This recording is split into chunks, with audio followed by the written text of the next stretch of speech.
Hello प्यारे बच्चों। आज के इस लेक्चर के अंदर मैं कवर करने वाला हूं इलेक्ट्रोमैग्नेटिक वेव्स। एक सिंगल लेक्चर के अंदर मैं समझता हूं कि इस टाइम आप लोगों के ऊपर बहुत प्रेशर है, बहुत डिमांडिंग टाइम है आप लोगों के लिए। आपके बोर्ड एग्जाम पास में आ रहे हैं, आपके लिए जो भी लोग कॉम्पिटिटिव एग्जाम्स में अपीयर होने वाले हैं, जेई मेन और नीट, वो भी एग्जाम्स पास में आ रहे हैं। Time is money, time is very very important. इस टॉपिक को बच्चों हम बिल्कुल टू द पॉइंट एकदम पढ़ेंगे। एग्जाम के हिसाब से बहुत ज्यादा वेटेज इस टॉपिक की नहीं है, लिमिटेड वेटेज है, बट छोटा सा टॉपिक है, आसानी से कवर किया जा सकता है और मुझे लगता है कि एकदम फ्री के ये मार्क्स हैं, चाहे बोर्ड हो, चाहे जेई मेन हो, चाहे नीट एग्जाम हो। ठीक है, सो उससे रेलिवेंट जो भी आपको पता होना चाहिए वो मैं इस लेक्चर के अंदर कंप्लीट कर दूंगा। और आप अपना नोटबुक, पेन, पेपर जो भी लेकर के बैठते हो, पानी की बोतल सभी लेकर के बैठ जाओ। 1-1.5 घंटा, मैक्सिमम 2 घंटे का ये लेक्चर रहेगा और उसके अंदर ये टॉपिक कंप्लीटली आपका तैयार हो जाएगा। तो चलिए शुरू करते हैं।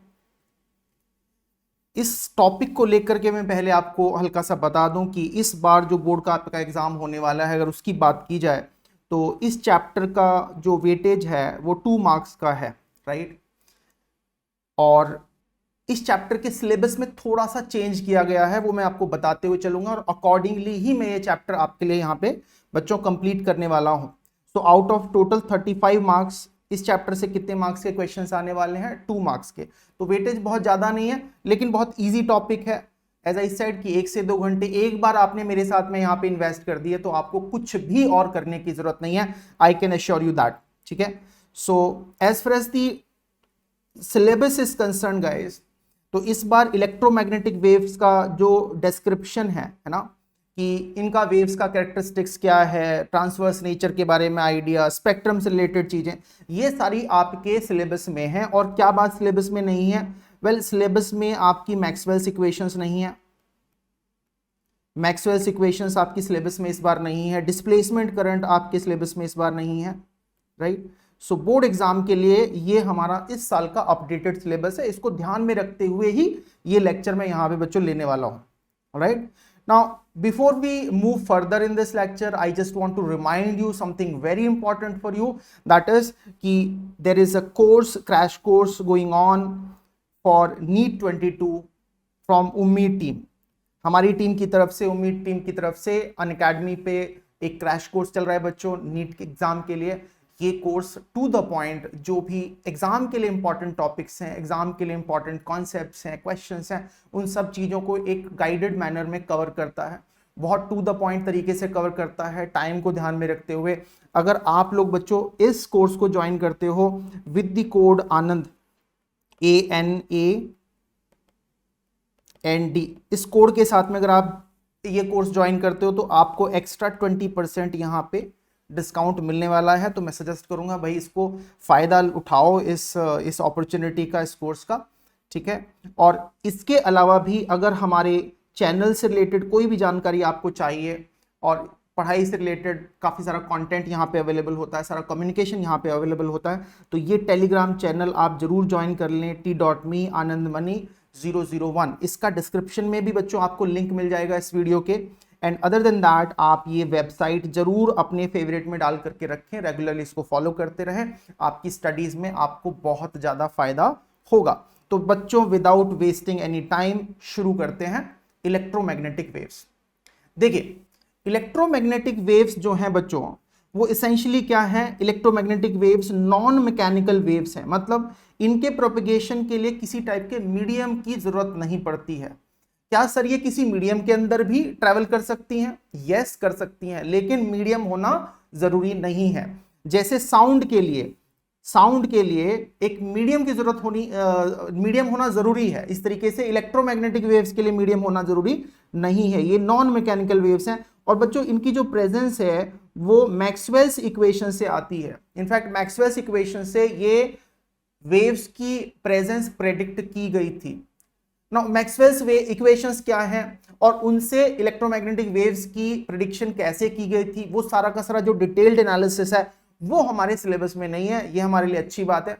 हमारे लिए केवल उन प्रेडिक्शंस से जो रिजल्ट आए बच्चों, केवल वो हमें डिस्कस करने, हमारे लिए वही केवल इंपॉर्टेंट है। ठीक है। As far as electromagnetic waves are concerned, these waves basically consist of self sustaining fluctuations of electric field and magnetic field. मैं आज के इस लेक्चर में ये सारी बातें डिटेल में आपके साथ डिस्कस करने वाला हूं कि इलेक्ट्रोमैग्नेटिक वेव्स में एसेंशियली होता क्या है, इलेक्ट्रिक फील्ड, मैग्नेटिक फील्ड और direction of propagation of wave, ये तीनों एक दूसरे के परपेंडिकुलर रहते हैं। टाइम के साथ इलेक्ट्रिक फील्ड का फ्लक्चुएशन होता है, उसकी वजह से मैग्नेटिक फील्ड जनरेट होता है, मैग्नेटिक फील्ड के फ्लक्चुएशन की वजह से इलेक्ट्रिक फील्ड जनरेट होता है, और ये फ्लक्चुएशंस जो है वो स्पेस में किसी भी मीडियम में without the need of any medium propagate होते रहते हैं इन the direction of propagation of electromagnetic wave. ठीक है, तो ये सारी की सारी बातें हम लोग आज इस लेक्चर के अंदर, इस क्लास के अंदर डिटेल में बच्चों आपके साथ में डिस्कस करने वाले हैं। ठीक है, कि electromagnetic waves are basically consisting of self sustaining fluctuations of electric field and magnetic field. Now Maxwell's equations के बारे में तो मैंने अभी आपको बता ही दिया कि एज सच हमें आज ये डिस्कस नहीं करना है बिकॉज हमारे सिलेबस में ही नहीं है। ठीक है, बट हमें ये जानना चाहिए आइडियली कि एटलीस्ट वहां से प्रेडिक्शन होती है, उससे कुछ ना कुछ इसका रिलेशन है। नाउ सबसे कॉमन जो एग्जांपल हम जानते हैं इलेक्ट्रोमैग्नेटिक वेव्स का, that is nothing but light. In fact हम देखेंगे आज की क्लास के अंदर, आज के लेक्चर के अंदर, कि बच्चों light is nothing but a part of the spectrum of electromagnetic waves, है ना। तो और भी बहुत सारी इलेक्ट्रोमैग्नेटिक वेव्स हैं, फॉर एग्जांपल एक्स रेज हैं, गामा रेज हैं, ये सभी इलेक्ट्रोमैग्नेटिक वेव्स ही हैं। अल्ट्रावायलेट रेज हैं, तो अगर मैं एक्स रेज की बात कर रहा हूं या गामा रेज की बात कर रहा हूं या यूवी रेज की बात कर रहा हूं, तो ये सब क्या है, इलेक्ट्रोमैग्नेटिक वेव्स का ही एग्जांपल है। इन सब चीजों के बारे में as I have repeatedly said that हम लोग आज क्लास में डिटेल में डिस्कस करने वाले हैं। ठीक है, as I have already mentioned कि बच्चों हम यहाँ पे किसी टाइप के प्रूफ के बारे में बात नहीं कर रहे होंगे कि मैक्सवेल्स इक्वेशन से ये जो वेव्स हैं वो कैसे प्रिडिक्ट होती हैं, कैसे उसका मैथमेटिकल एनालिसिस होता है, वो सब हम नहीं कर रहे हैं। हम यहाँ पे बात करेंगे किसकी, डिस्क्रिप्शन की, इनकी प्रॉपर्टीज की, है ना, किस टाइप से ये वेव्स प्रोपगेट होती है उस सब के डिस्क्रिप्शन की हम बात करेंगे। ठीक है, नाउ मैं हल्का सा यहाँ पे एक आइडिया आपको सबसे पहले देना चाहता हूँ इलेक्ट्रोमैग्नेटिक वेव्स के बारे में कि किस टाइप से इलेक्ट्रिक फील्ड, मैग्नेटिक फील्ड, इन सब का फ्लक्चुएशन होता है और किस टाइप से हम इमेजिन करते हैं कि स्पेस में इन वेव्स का प्रोपगेशन हो रहा होगा। Well guys, this is how things actually look like. देखो, ये जेड एक्सिस की डायरेक्शन में मैं यहाँ पे बोल रहा हूँ कि इलेक्ट्रोमैग्नेटिक वेव का प्रोपगेशन हो रहा है। फॉर एग्जाम्पल लाइट है, इमेजिन की लाइट की जो बीम है वो इस डायरेक्शन में मूव कर रही है, या इसकी जगह अल्ट्रावायलेट वेव हो सकती थी, एक्सरे हो सकती थी, कुछ भी हो सकता था। ठीक है ना, तो this is the direction of propagation of the wave. इसको हमने क्या किया, यहां पे जेड एक्सिस के अलोंग मान लिया। ये इलेक्ट्रिक फील्ड वेक्टर की डायरेक्शन है, उसको हमने एक्स एक्सिस के अलोंग मान लिया। ये हमारी मैग्नेटिक फील्ड वेक्टर की डायरेक्शन है, उसको हमने वाई एक्सिस के अलोंग मान लिया। एक और इंटरेस्टिंग बात आप यहां पे देखो, मैंने यहां पे 3 यूनिट वेक्टर्स लिए हैं, E1 वेक्टर, E2 वेक्टर और E3 वेक्टर। तो ये तीनों बेसिकली क्या है, ये तीनों यूनिट वेक्टर्स हैं। और ध्यान से अगर हम देखें तो यहां पे जो E1 वेक्टर है, यूनिट वेक्टर, इस यूनिट वेक्टर को, E1 यूनिट वेक्टर को मैंने एक्चुअली इलेक्ट्रिक फील्ड की डायरेक्शन में लिखा है, E2 यूनिट वेक्टर को मैंने मैग्नेटिक फील्ड की डायरेक्शन में रखा है, और जो तीसरा वेक्टर है E3 यूनिट वेक्टर, उसको मैंने यहां पे रखा हुआ है प्रोपगेशन डायरेक्शन।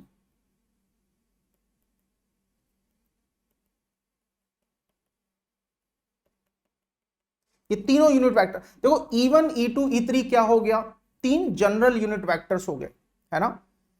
और X axis, Y axis, Z axis क्या हो गया, उसके लिए एक स्पेशल केस हो गया, है ना। तो एक तरीके से मैं ये कह रहा हूं कि E1 वेक्टर की इस स्पेशल केस में जो वैल्यू है वो क्या है, आई कैप है। E2 वेक्टर की इस स्पेशल केस में वैल्यू क्या है, जे कैप है। E3 वेक्टर की इस स्पेशल केस में वैल्यू क्या है, के कैप है ना।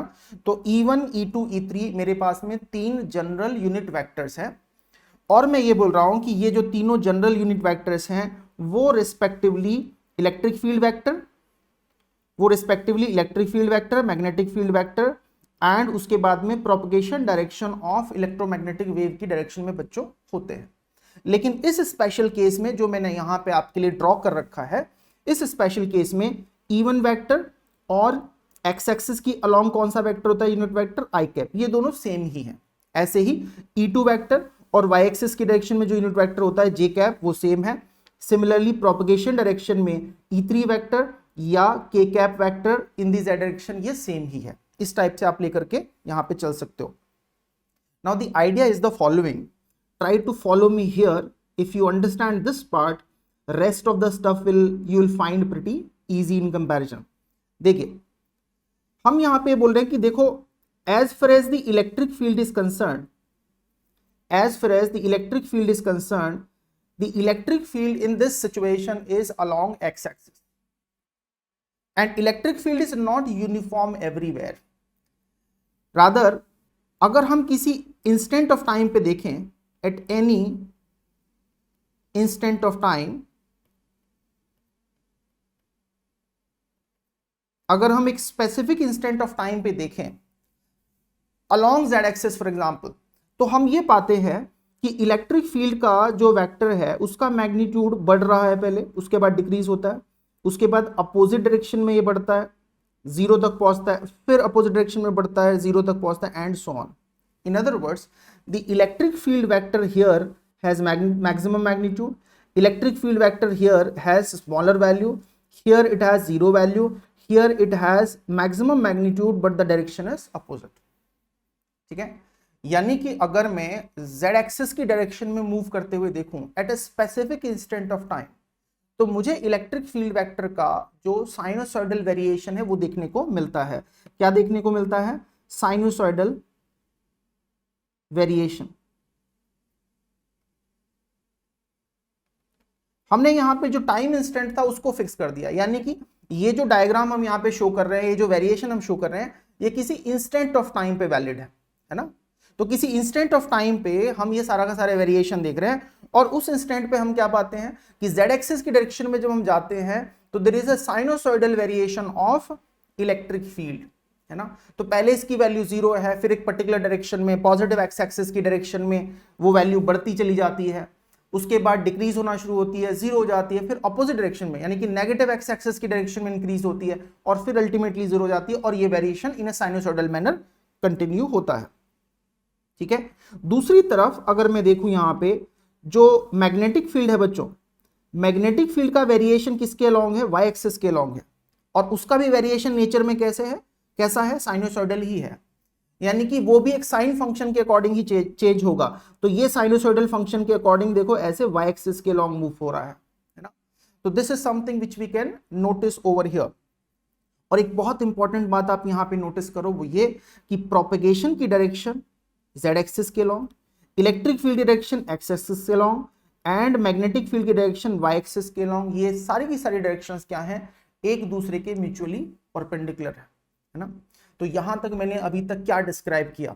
Electric field, magnetic field, propagation direction, तीनों म्यूचुअली परपेंडिकुलर है। फ्लक्चुएशंस जो है इलेक्ट्रिक फील्ड के और मैग्नेटिक फील्ड के, वो नेचर में कैसे हैं? साइनोसॉइडल है नेचर में। अगर मैं किसी इंस्टेंट ऑफ टाइम पे देखता हूं तो z एक्सिस के डायरेक्शन में मूव करने पे साइनोसॉइडल वेरिएशन दिख रहा है। अगर मैं किसी इंस्टेंट ऑफ टाइम की जगह किसी स्पेसिफिक बच्चों लोकेशन पे देखता हूं, सपोज मैं इस पर्टिकुलर लोकेशन पे देखता हूं, तो क्या होता? इलेक्ट्रिक फील्ड का फ्लक्चुएशन होता इस तरीके से, इन दोनों एक्सट्रीम्स के बीच में इलेक्ट्रिक फील्ड का फ्लक्चुएशन होता। ठीक है, तो अगर टाइम के साथ में वेरिएशन देखना है तो आप क्या करो? लोकेशन फिक्स कर दो। अगर लोकेशन के साथ में वेरिएशन दिख रहा है तो आप क्या करो? यहाँ पे टाइम फिक्स कर दो। एक और इंटरेस्टिंग चीज यहाँ पे आप नोटिस करो कि जब इलेक्ट्रिक फील्ड देखो यहाँ पे मैक्सिमम है, तो कॉरस्पॉन्डिंगली ये मैग्नेटिक फील्ड भी मैक्सिमम होगा, और जब इलेक्ट्रिक फील्ड 0 है तो मैग्नेटिक फील्ड भी 0 है। जब इलेक्ट्रिक फील्ड अपोजिट डायरेक्शन में मैक्सिमम है तो मैग्नेटिक फील्ड भी अपोजिट डायरेक्शन में मैक्सिमम होगा। इस बात को हम क्या कहेंगे? इस बात को हम लैंग्वेज में कहेंगे कि इलेक्ट्रिक फील्ड जो है बच्चों, electric field vector and magnetic field vector, ये दोनों जो फ्लक्चुएशंस होंगे इन दोनों के जो फ्लक्चुएशंस होंगे वो इन सेम फेज होंगे। इन दोनों के फ्लक्चुएशंस सेम फेज में रहेंगे, मतलब जब इलेक्ट्रिक फील्ड मैक्सिमम होगा तो मैग्नेटिक फील्ड मैक्सिमम होगा। जब ये डिक्रीज करेगा तो दूसरा भी डिक्रीज करेगा, जब पहला इंक्रीज करेगा तो दूसरा भी इंक्रीज करेगा, they will move in the same face. ठीक है, E1 E2 वेक्टर को लेकर के मैंने कुछ कुछ एडिशनल इंफॉर्मेशन देखो यहां पे और मेंशन कर रखी है कि ये जो तीन वेक्टर्स थे unit vectors E1 E2 E3, जिनको मैंने कहा था कि E1 किसके डायरेक्शन में है, इलेक्ट्रिक फील्ड डायरेक्शन में है, E2 मैग्नेटिक फील्ड डायरेक्शन में है, और E3 किसकी डायरेक्शन में है, प्रोपगेशन की डायरेक्शन में है। मैं यहां पे आपको एडिशनली एक बात ये बता रहा हूं बच्चों कि ये तीनों वेक्टर्स बच्चों क्या हैं, ये तीनों वेक्टर्स क्या करते हैं, एक राइट हैंडेड सिस्टम बनाते हैं। राइट हैंडेड सिस्टम का मतलब क्या हुआ कि अगर हम E1 वेक्टर से E2 वेक्टर की तरफ राइट हैंड की फिंगर्स को कर्ल करें तो E3 वेक्टर थंब की डायरेक्शन से मिलेगा। अगर हम E1 वेक्टर से लेकर के E2 वेक्टर तक क्या करें, राइट हैंड की फिंगर्स को कर्ल करें E1 से E2 की तरफ, तो थंब किसकी डायरेक्शन देगा, E3 वेक्टर की डायरेक्शन देगा। जैसे X axis, Y axis, Z axis जो टिपिकली हम कोऑर्डिनेट सिस्टम लेते हैं उसमें हम एक राइट हैंडेड सिस्टम लेते हैं, ऐसे ही ये तीनों वेक्टर्स भी क्या हैं, ये एक राइट हैंडेड सिस्टम बना रहे हैं। तो इनकी रिलेटिव डायरेक्शंस देखने के लिए मैं आपसे ये बोल सकता हूं कि आप एक सर्कल के ऊपर अगर E1 E2 E3 इन तीनों को प्लेस कर दोगे और एंटी क्लॉकवाइज सेंस में E1 से E2 से E3 की तरफ जाओगे तो क्या होगा, आप पाओगे कि E1 cross E2 will give you E3, E2 cross E1 will give you E3, negative of that अगर मैंने ऑर्डर चेंज किया, क्योंकि क्रॉस प्रोडक्ट में डायरेक्शन चेंज हो जाती है ऑर्डर चेंज करने से। And similarly E2 cross E3 gives you E1, E3 cross E1 gives you E2। इसके इक्विवेलेंट आप इमेजिन कर सकते हो कुछ इस टाइप से, इसके इक्विवेलेंट आप कुछ इस तरीके से इमेजिन कर सकते हो राइट हैंडेड सिस्टम के लिए कि बच्चों I cross J gives you K, J cross K gives you I J J K I, and then K cross I gives you J K, because I J K ये जो तीन unit vectors हैं ये भी क्या करते हैं, एक राइट हैंडेड सिस्टम बनाते हैं, है ना। तो जैसे इनके क्रॉस करने से ये तीसरे क्रॉस प्रोडक्ट को यूज करके इन तीनों वेक्टर्स को आप रिलेट कर सकते हो, ऐसे ही मैं आपसे बोल रहा हूं कि E1 E2 E3 को भी आप रिलेट कर सकते हो। इस सब को बताने का पर्पस क्या है, इस सब को बताने का पर्पस मैं आपको बता दूं ये है कि कई बार आपके सामने क्वेश्चंस ऐसे आएंगे जिसमें कि इलेक्ट्रोमैग्नेटिक वेव के लिए इलेक्ट्रिक फील्ड मैग्नेटिक फील्ड की डायरेक्शन दी होगी और आपको क्या निकालना होगा, प्रोपेगेशन की डायरेक्शन, या इलेक्ट्रिक फील्ड की और प्रोपेगेशन की डायरेक्शन दी हुई है, मैग्नेटिक फील्ड की डायरेक्शन निकालनी है। तो ये डायरेक्शन वाला खेल क्वेश्चंस में खूब सारा आने वाला है, तो इसको डील करने के लिए ये आइडिया आपको अच्छे से होना चाहिए, ये आपके बहुत काम आने वाला है। क्वेश्चंस में, प्रॉब्लम्स में मैं आपको ये सब डिस्कस करके दिखाऊंगा, that is not a problem. So having said this, I have just given you a basic idea of what electromagnetic waves are. Electromagnetic waves are basically a type of wave.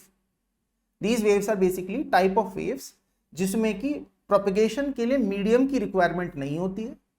ये vacuum में भी travel कर सकती है, medium में भी कर सकते हैं, बट मीडियम की जरूरत ऐसा सच नहीं है। ये मैकेनिकल वेव्स नहीं है, एक अलग टाइप की वेव्स है। तो कैसे बनी हुई होती हैं ये वेव्स जो है, they consist of fluctuations of electric field and magnetic field, और इस प्रोसेस के through they carry both energy and momentum, जो वेव मोशन की टिपिकल प्रॉपर्टी होती है। ठीक है, they carry both momentum and energy, they do not require any kind of material medium at this level for even JEE main और NEET और 4 board exams. Maxwell's equation से इनका prediction कैसे हुआ, डिटेल्ड मैथमेटिकल एनालिसिस, ये सब चीजें हमको पढ़ने की जरूरत नहीं है, ये हमारे सिलेबस में नहीं है। हमें बस इनका डिस्क्रिप्टिव आइडिया होना चाहिए, इनकी डिस्क्रिप्शन हमारे दिमाग में समझ में आनी चाहिए, इनसे रिलेटेड प्रॉपर्टीज, कैरेक्टरिस्टिक्स, यूजेजेस, ये सारी चीजें हमको समझ में आनी चाहिए, और उसके ऊपर ही हमारे आज के लेक्चर का बच्चों फोकस है।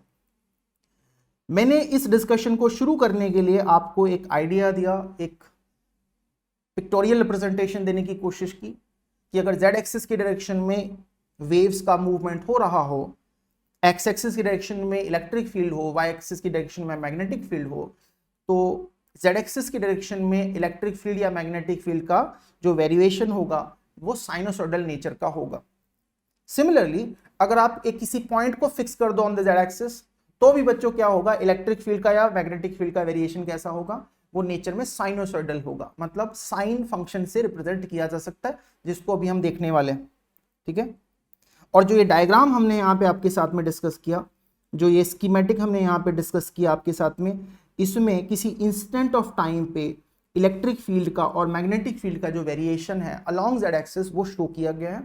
इस डिस्कशन में हमने ये सीखा कि इलेक्ट्रिक फील्ड, मैग्नेटिक फील्ड और प्रोपगेशन डायरेक्शन ये सब एक दूसरे के म्यूचुअली परपेंडिकुलर हैं। इलेक्ट्रिक फील्ड का वेरिएशन और मैग्नेटिक फील्ड का जो वेरिएशन है वो क्या होता है, वो हमेशा सेम फेज में रहता है। अब एक काम करते हैं, इस डिस्कशन को थोड़ा सा आगे बढ़ाते हैं और मैं इस इलेक्ट्रोमैग्नेटिक वेव के लिए जो गवर्निंग वेव इक्वेशन होगी वो लिख करके आपको बताता हूं, ये हमारे काम आएगी।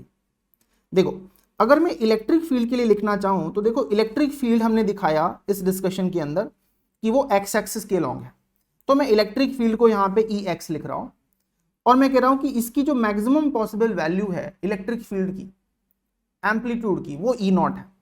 और ई एक्स इक्वल्स टू मैं लिख दे रहा हूं यहां पे E naught sine K Z minus omega T plus some phi naught. हर चीज को समझते हुए चलेंगे। तो ई नॉट तो ऑब्वियसली क्या हो गया, मैक्सिमम वैल्यू पॉसिबल हो गई। इसको आप एक काम करो, आप इसको कंपेयर करो विद वेव इक्वेशन जो हम मैकेनिकल वेव्स के लिए बच्चों पढ़ते थे। For example waves on a string के लिए बात हमने पढ़ी थी कि displacement y as a function of position x and t। यहां पे प्रोपगेशन डायरेक्शन क्या थी, अलोंग x एक्सिस, है ना। तो जब propagation direction along x axis थी तो जो डिस्टर्बेंस था या जो डिस्प्लेसमेंट था, let's say for a wave along a string, उसको हम लिखते थे y as a function of x and t और लिखते थे a sine kx minus omega T plus phi naught. ये हमारी वेव इक्वेशन हुआ करती थी। और इस वेव इक्वेशन में y was the displacement or disturbance at any location x at any time t, a was the amplitude of those vibrations or those oscillations or those disturbances, है ना। तो wave के लिए a क्या था, amplitude था। ये डिस्प्लेसमेंट का या डिस्टर्बेंस का मैक्सिमम वैल्यू हुआ करता था। यहां पे साइन फंक्शन है ही, k हमारा क्या हो जाता था, एंगुलर वेव नंबर, ओमेगा क्या था, एंगुलर फ्रीक्वेंसी, फाई नॉट क्या था, इनिशियल फेज कांस्टेंट। मैं बिल्कुल सेम लाइन पे मैंने एक्चुअली ये इक्वेशन, वेव इक्वेशन लिखी है, किसके लिए, इलेक्ट्रिक फील्ड के लिए। बच्चों यहां पे डिस्टर्बेंस जो है वो कोई मैकेनिकल डिस्टर्बेंस नहीं है। यहां पे डिस्टर्बेंस के नाम पे क्या हो रहा है, इलेक्ट्रिक फील्ड वेरी कर रहा है ना। तो वाई एक्स टी की जगह मैंने यहां पे क्या लिखा हुआ है, ई एक्स। और ये भी समझ करके चलें कि यहां पे ये जो ई एक्स है असल में ये किस किस का फंक्शन है, ये z का और t का फंक्शन है। ये z का और t का फंक्शन है। क्यों, क्योंकि वेव का प्रोपगेशन हो रहा है z डायरेक्शन में, तो चीजें या तो z डायरेक्शन में चेंज हो रही होंगी या तो टाइम के साथ में चेंज हो रही होंगी। जैसे यहां पे y क्या था, x और t का फंक्शन था, यहां पे ex किसका, z और t का फंक्शन है। ठीक है, और मैक्सिमम जो वैल्यू हो सकती है इलेक्ट्रिक फील्ड की, यानी कि फ्लक्चुएशंस के लिए बच्चों या वेव के लिए जो एम्पलीट्यूड है वो कितना है, ई नॉट है। और k इसेंशियली क्या होगा, k is nothing but equal to 2 pi by lambda, जिसको हम क्या बोलते हैं, एंगुलर वेव नंबर। इसको हम बोलते हैं एंगुलर वेव नंबर। इसी तरीके से ओमेगा यहां पे क्या है, omega is equal to 2 pi f is equal to 2 pi by t. Omega हमारा यहां पे क्या है बच्चों, एंगुलर फ्रीक्वेंसी। एफ क्या है, फ्रीक्वेंसी। तो वेव के लिए फ्रीक्वेंसी एफ है, ओमेगा एंगुलर फ्रीक्वेंसी है, T is nothing but the time period for the oscillations.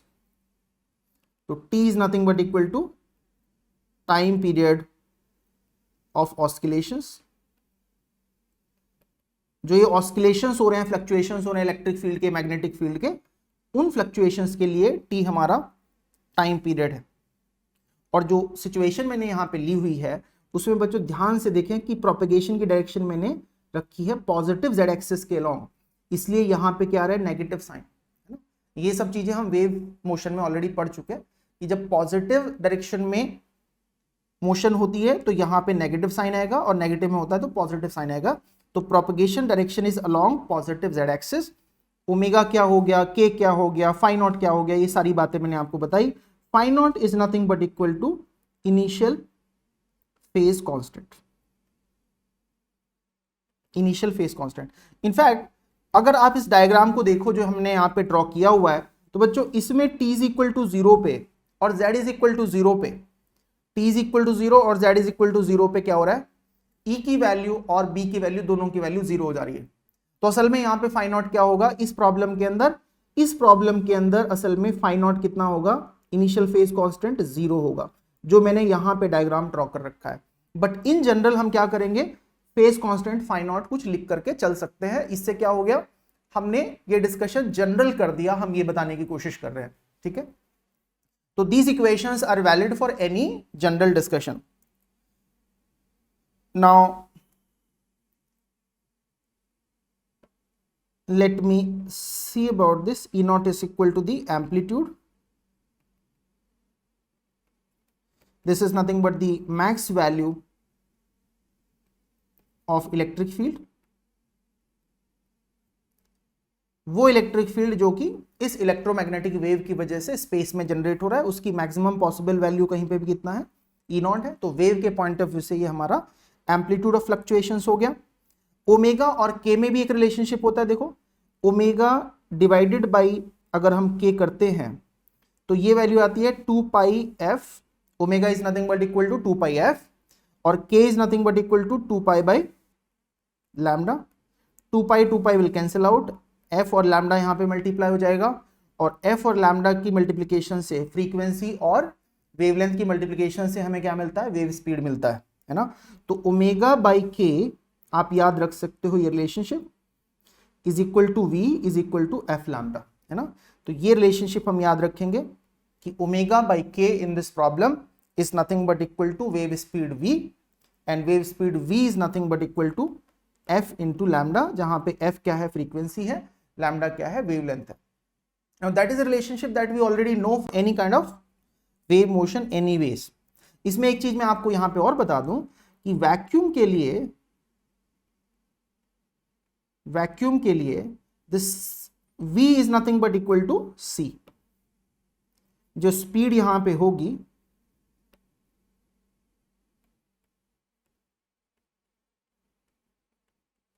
v is equal to c, that is speed of light in vacuum. This is nothing but speed of light in vacuum. तो मतलब ये जो relationship बच्चों मैंने यहां पे लिखा, अगर ये इलेक्ट्रोमैग्नेटिक वेव किसी और मीडियम में भी मूव कर रही होती तो उस केस में भी रिलेशनशिप वैलिड हो जाता। और उस जनरल केस में जो ओमेगा बाई वी से, ओमेगा बाई के से हमें मिलता, वो क्या मिलता, speed of the propagation of the disturbance या speed of electromagnetic wave in that particular medium. But अगर मीडियम कौन सा हो जाए, वैक्यूम हो जाए, तो इस स्पीड की वैल्यू क्या होगी, स्पीड ऑफ लाइट c के बराबर होगी। सब लोग जानते हैं 3 × 10⁸ मीटर पर सेकेंड c की अप्रोक्सीमेट वैल्यू होती है, राइट। नाउ इस कॉन्टेक्स्ट में अभी तक देखो मैंने लिखा जो है यहां पे वो है इलेक्ट्रिक फील्ड के लिए एक्सप्रेशन। अभी तक मैंने इलेक्ट्रिक फील्ड के लिए केवल एक्सप्रेशन लिखा हुआ है और इसके कॉन्टेक्स्ट में जो भी चीजों का मीनिंग है, ई नॉट क्या है, के क्या है, जेड क्या है, पॉजिटिव नेगेटिव साइन क्यों आया, फाई नॉट का क्या मीनिंग है, इन सब में रिलेशनशिप क्या, ये सारी बातें मैंने डिस्कस की। बट इसके साथ साथ नेक्स्ट जो बात मैं आपको बताना चाहता हूं वो है कि बी के लिए भी बच्चों, मैग्नेटिक फील्ड के लिए भी सिमिलर रिलेशनशिप हम लिखेंगे। मैग्नेटिक फील्ड वाई डायरेक्शन में है, ये भी किस किस चीज का फंक्शन है, पोजीशन जेड और टाइम टी दोनों का फंक्शन है। क्या लिखेंगे इसको, maximum value B naught into sine, ध्यान दें k Z minus omega T plus phi naught. बच्चों इस बात पे जरूर ध्यान दें कि फेज मैंने बिल्कुल सेम टू सेम रखा है। जो इलेक्ट्रिक फील्ड का फेज है, जो मैग्नेटिक फील्ड का फेज है, वो बिल्कुल सेम है ना। Both are in same phase, both electric field and magnetic field are in same phase.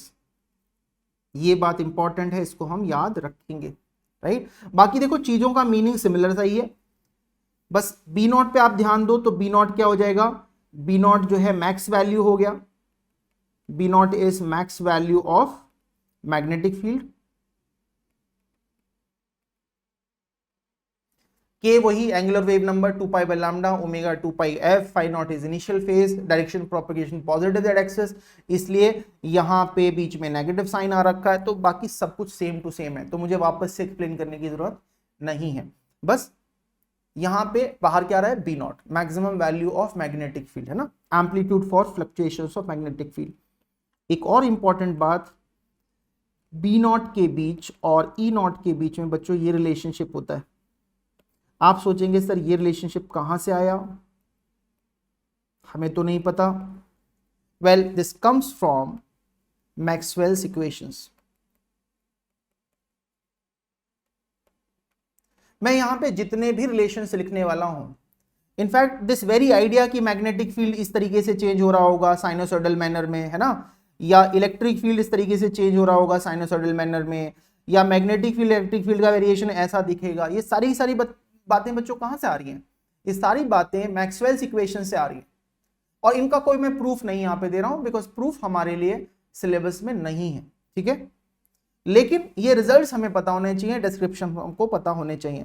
तो जो जो फॉर्मूलाज मैं बताते हुए चल रहा हूं कि ये इंपॉर्टेंट है, वो इंपॉर्टेंट है, उससे क्वेश्चंस एग्जाम में आएंगे। मैं भी यहाँ पे इस क्लास के लेक्चर के अंदर आपको उससे रिलेटेड प्रॉब्लम्स करके दिखाऊंगा, ठीक है। तो मैग्नेटिक फील्ड को लेकर के और इलेक्ट्रिक फील्ड को लेकर के ये रिलेशनशिप आपको एब्सोल्युटली याद होना चाहिए, एग्जाम के हिसाब से इंपॉर्टेंट है। इसके ऊपर सीधे सीधे क्वेश्चंस हमें देखने को मिलेंगे, ठीक है। B naught is equal to E naught divided by C. एक और इंपॉर्टेंट बात देखो, बी का जो वेरिएशन हो रहा है यहां पे, जो बी का वेरिएशन हो रहा है वो साइनोसॉइडल मैनर में हो रहा है। ये बिल्कुल ऐसा है जैसे कि इलेक्ट्रिक करंट का वेरिएशन होता था किसमें, अल्टरनेटिंग करंट वाले चैप्टर में, एसी में। वहां पे करंट और जो पोटेंशियल डिफरेंस था, उन दोनों का वेरिएशन ऐसे ही साइनोसॉइडल मैनर में होता था। तो वैसी क्वांटिटीज के लिए आप आरएमएस वैल्यू भी डिफाइन करते हो। तो जैसे इलेक्ट्रिक फील्ड के लिए मैंने यहां पे पीक वैल्यू लिखी हुई है, ऐसे में इसकी आरएमएस वैल्यू भी लिख सकता हूं। आरएमएस वैल्यू कितनी होगी, पीक वैल्यू डिवाइडेड बाई √2, क्योंकि साइनोसॉइडल वेरिएशन है। ऐसे ही मैग्नेटिक फील्ड के लिए, मैग्नेटिक फील्ड की आरएमएस वैल्यू कितनी होगी, पीक वैल्यू डिवाइडेड बाई √2, इस टाइप से वैल्यू आएगी। और ये जो रिलेशनशिप मैंने यहां पे ई और बी में लिखा in terms of c, similar relationship यहां पे भी वैलिड होगा। RMS value of B is equal to RMS value of E divided by c. Relationship यहां पे भी वैलिड होगा, होना ही चाहिए, बिकॉज जस्ट √2 का फैक्टर आ रहा है दोनों जगह, है ना, लेफ्ट में और राइट में दोनों जगह में √2 का फैक्टर आ रहा है, तो ये रिलेशनशिप ट्रू होना ही चाहिए। सो इस टाइप का रिलेशनशिप हमें इन दोनों के बीच में बच्चों देखने को मिलता है। कुछ और भी रिलेशनशिप्स हैं जो मैं यहां पे आपको बताते हुए चलूंगा। For example, the speed of propagation of electromagnetic wave, speed of propagation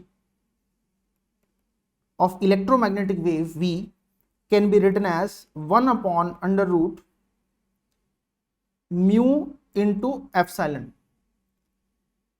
Here mu is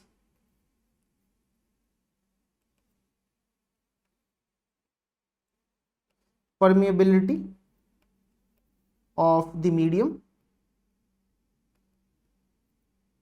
epsilon is the permittivity of the medium,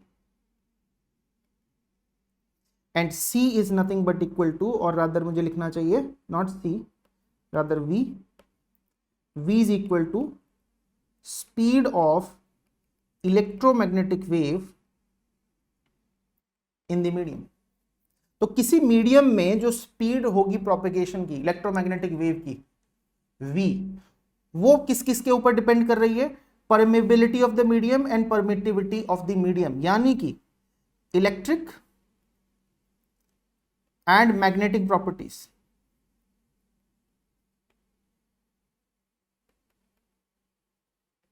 in other words बच्चों, जो मीडियम की इलेक्ट्रोमैग्नेटिक प्रॉपर्टीज होती हैं, जो मीडियम की इलेक्ट्रोमैग्नेटिक प्रॉपर्टीज होती हैं,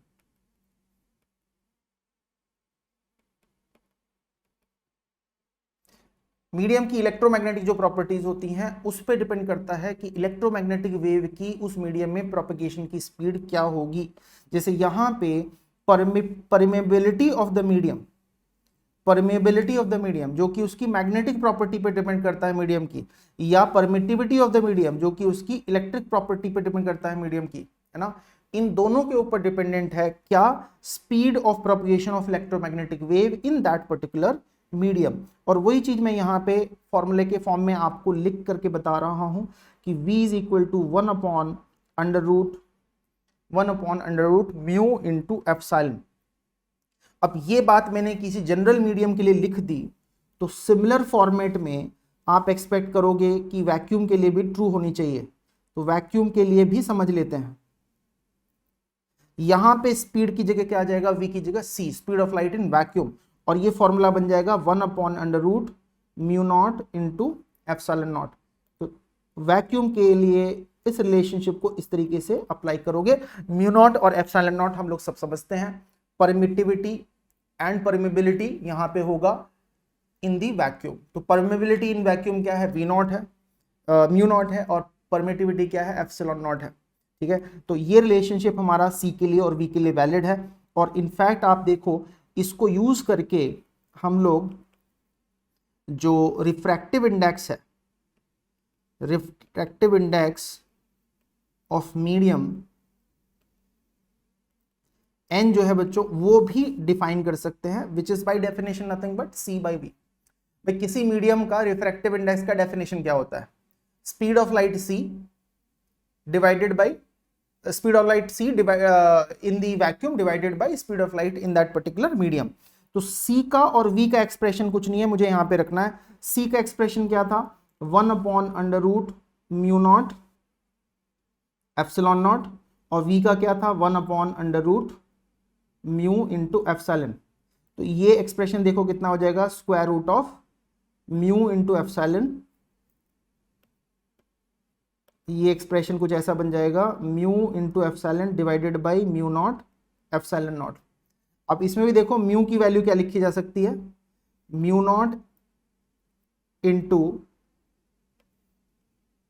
थोड़ा सा रीअरेंज करके देखेंगे इसको, म्यू को लिखा जा सकता है μ0 इंटू μr, एप्सिलॉन को लिखा जा सकता है epsilon naught into epsilon r, और डिवाइडेड बाय क्या था, μ0 इंटू एप्सिलॉन नॉट। तो ये तो कैंसिल आउट हो जाएगा, यानी कि रिफ्रैक्टिव इंडेक्स का देखो फॉर्मूला क्या बन के आ जाएगा, यहाँ पे रिफ्रैक्टिव इंडेक्स का फॉर्मूला बन के आ जाएगा √μ0 इंटू μr। ये हमारा बन के आ गया refractive index of the material.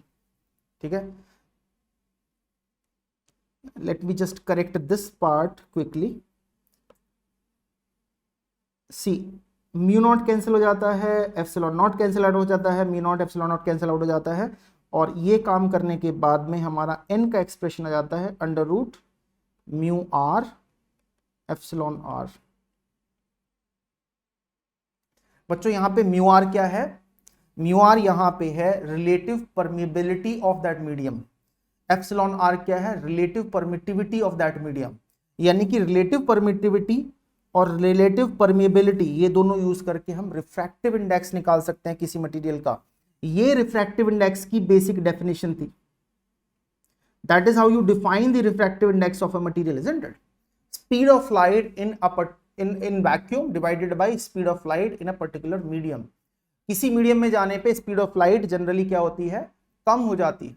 Speed of light is maximum in vacuum, और किसी भी और मीडियम में जाएगी तो वो क्या हो जाएगी, वैक्यूम के कंपैरिजन में कम हो जाएगी। तो c हमेशा ज्यादा होगा, v हमेशा उसके कंपैरिजन में थोड़ा कम होगा। और इस डिस्कशन में हम देख सकते हैं कि n की वैल्यू ग्रेटर देन और इक्वल टू 1 ही होगी, है ना। ऑब्वियसली इक्वालिटी कब आएगी, जब वैक्यूम होगा। तो किसी और मीडियम के लिए n की वैल्यू कैसी है, ग्रेटर देन 1 ही है। At that's why we followed this approach कि n is c divided by v। c का वैल्यू 1/√μ0 एप्सिलॉन नॉट लिखा हुआ था, v का वैल्यू 1/√μ एप्सिलॉन लिखा हुआ था। इसको एप्सिलॉन नॉट एप्सिलॉन आर और म्यू आर के टर्म्स में एक्सप्रेस किया। ये बेसिक रिलेशनशिप हम लोग जानते हैं, और हमें रिफ्रैक्टिव इंडेक्स का फॉर्मूला इस पर्टिकुलर फॉर्मेट में मिल गया। तो अब याद रखने वाली बात क्या है, काम की बात क्या है ना, इसको भी समझाते हुए चलते हैं। देखो ये फॉर्मूला याद रखना है, रिफ्रैक्टिव इंडेक्स का formula in terms of mu r epsilon r याद रखना है। रिफ्रैक्टिव इंडेक्स की डेफिनेशन तो आपको याद होगी ही, रे ऑप्टिक्स में पढ़ते हैं, याद रखना है। ये formula speed of light in vacuum या स्पीड ऑफ लाइट और for that matter any electromagnetic wave in any medium, ये याद रखना है, काम की बात है, ये याद रखना है ना। हालांकि इन सब में एक पैटर्न है, ऐसा नहीं कि बहुत सारे फॉर्मूलाज है ना। फॉर एग्जाम्पल ये अगर आपको याद रह गया तो आसानी से आपको ये भी याद रह जाएगा और आसानी से ये आप रिलेशनशिप याद कर सकते हो। सिमिलरली अगर आरएमएस वैल्यूज के बीच में रिलेशनशिप आप यहां पे याद करते हो, अगर आरएमएस वैल्यूज के बीच में आप ये रिलेशनशिप याद कर लेते हो तो कॉरस्पॉन्डिंगली ये रिलेशनशिप भी आपके दिमाग में रहेगा, राइट। तो ऐसा नहीं कि बहुत सारे फॉर्मूलाज हैं, कम ही फॉर्मूलाज हैं और उनको आप आसानी से याद कर सकते हो। और इन चीजों के ऊपर ही बच्चों हम देखेंगे कि बार बार हमें क्वेश्चन सॉल्व करने के लिए मिलते हैं। Last but not the least, एक और बात मैं एडिशनल आपको यहां पे बताना चाहता हूं before I start solving the problems, and that is the following.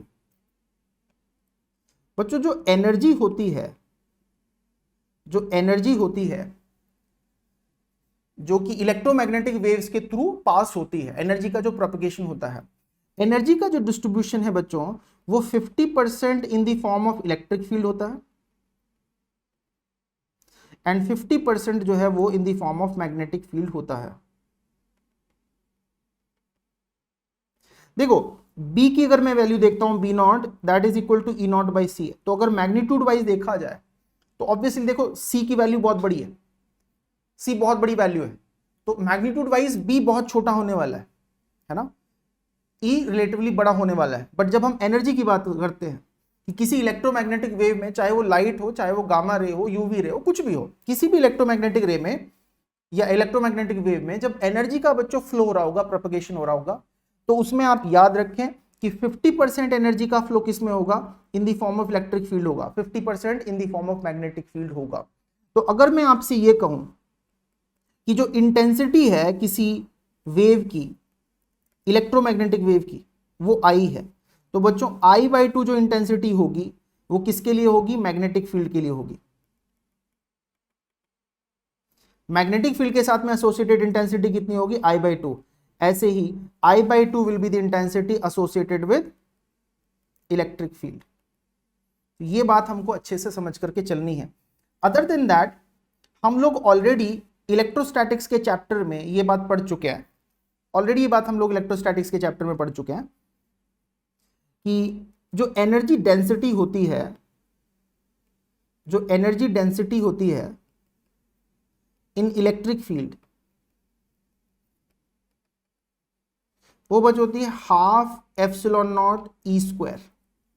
तो अगर किसी स्पेस में इलेक्ट्रिक फील्ड इज ई, तो वहां पे इलेक्ट्रिक फील्ड में जो स्टोर्ड एनर्जी होगी पर यूनिट वॉल्यूम, उसको हम बोल रहे हैं यहां पे energy density, energy stored per unit volume. V यहां पे वॉल्यूम के लिए मैंने यूज किया, यू मैंने यहां पे एनर्जी के यूज किया। तो energy stored in the electric field पर unit volume is given by this formula half epsilon not E square. Now this is something जो कि आप ऑलरेडी इलेक्ट्रोस्टैट्स के चैप्टर में अच्छे से डिटेल में पढ़ते हो। Now this is true for vacuum.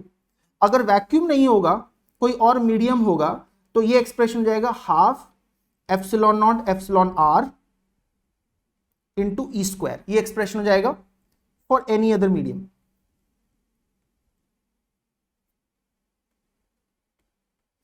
और जो मैंने एक्सप्रेशन यहां पे लिखा हुआ है ये किसके लिए, वैक्यूम के लिए ट्रू है।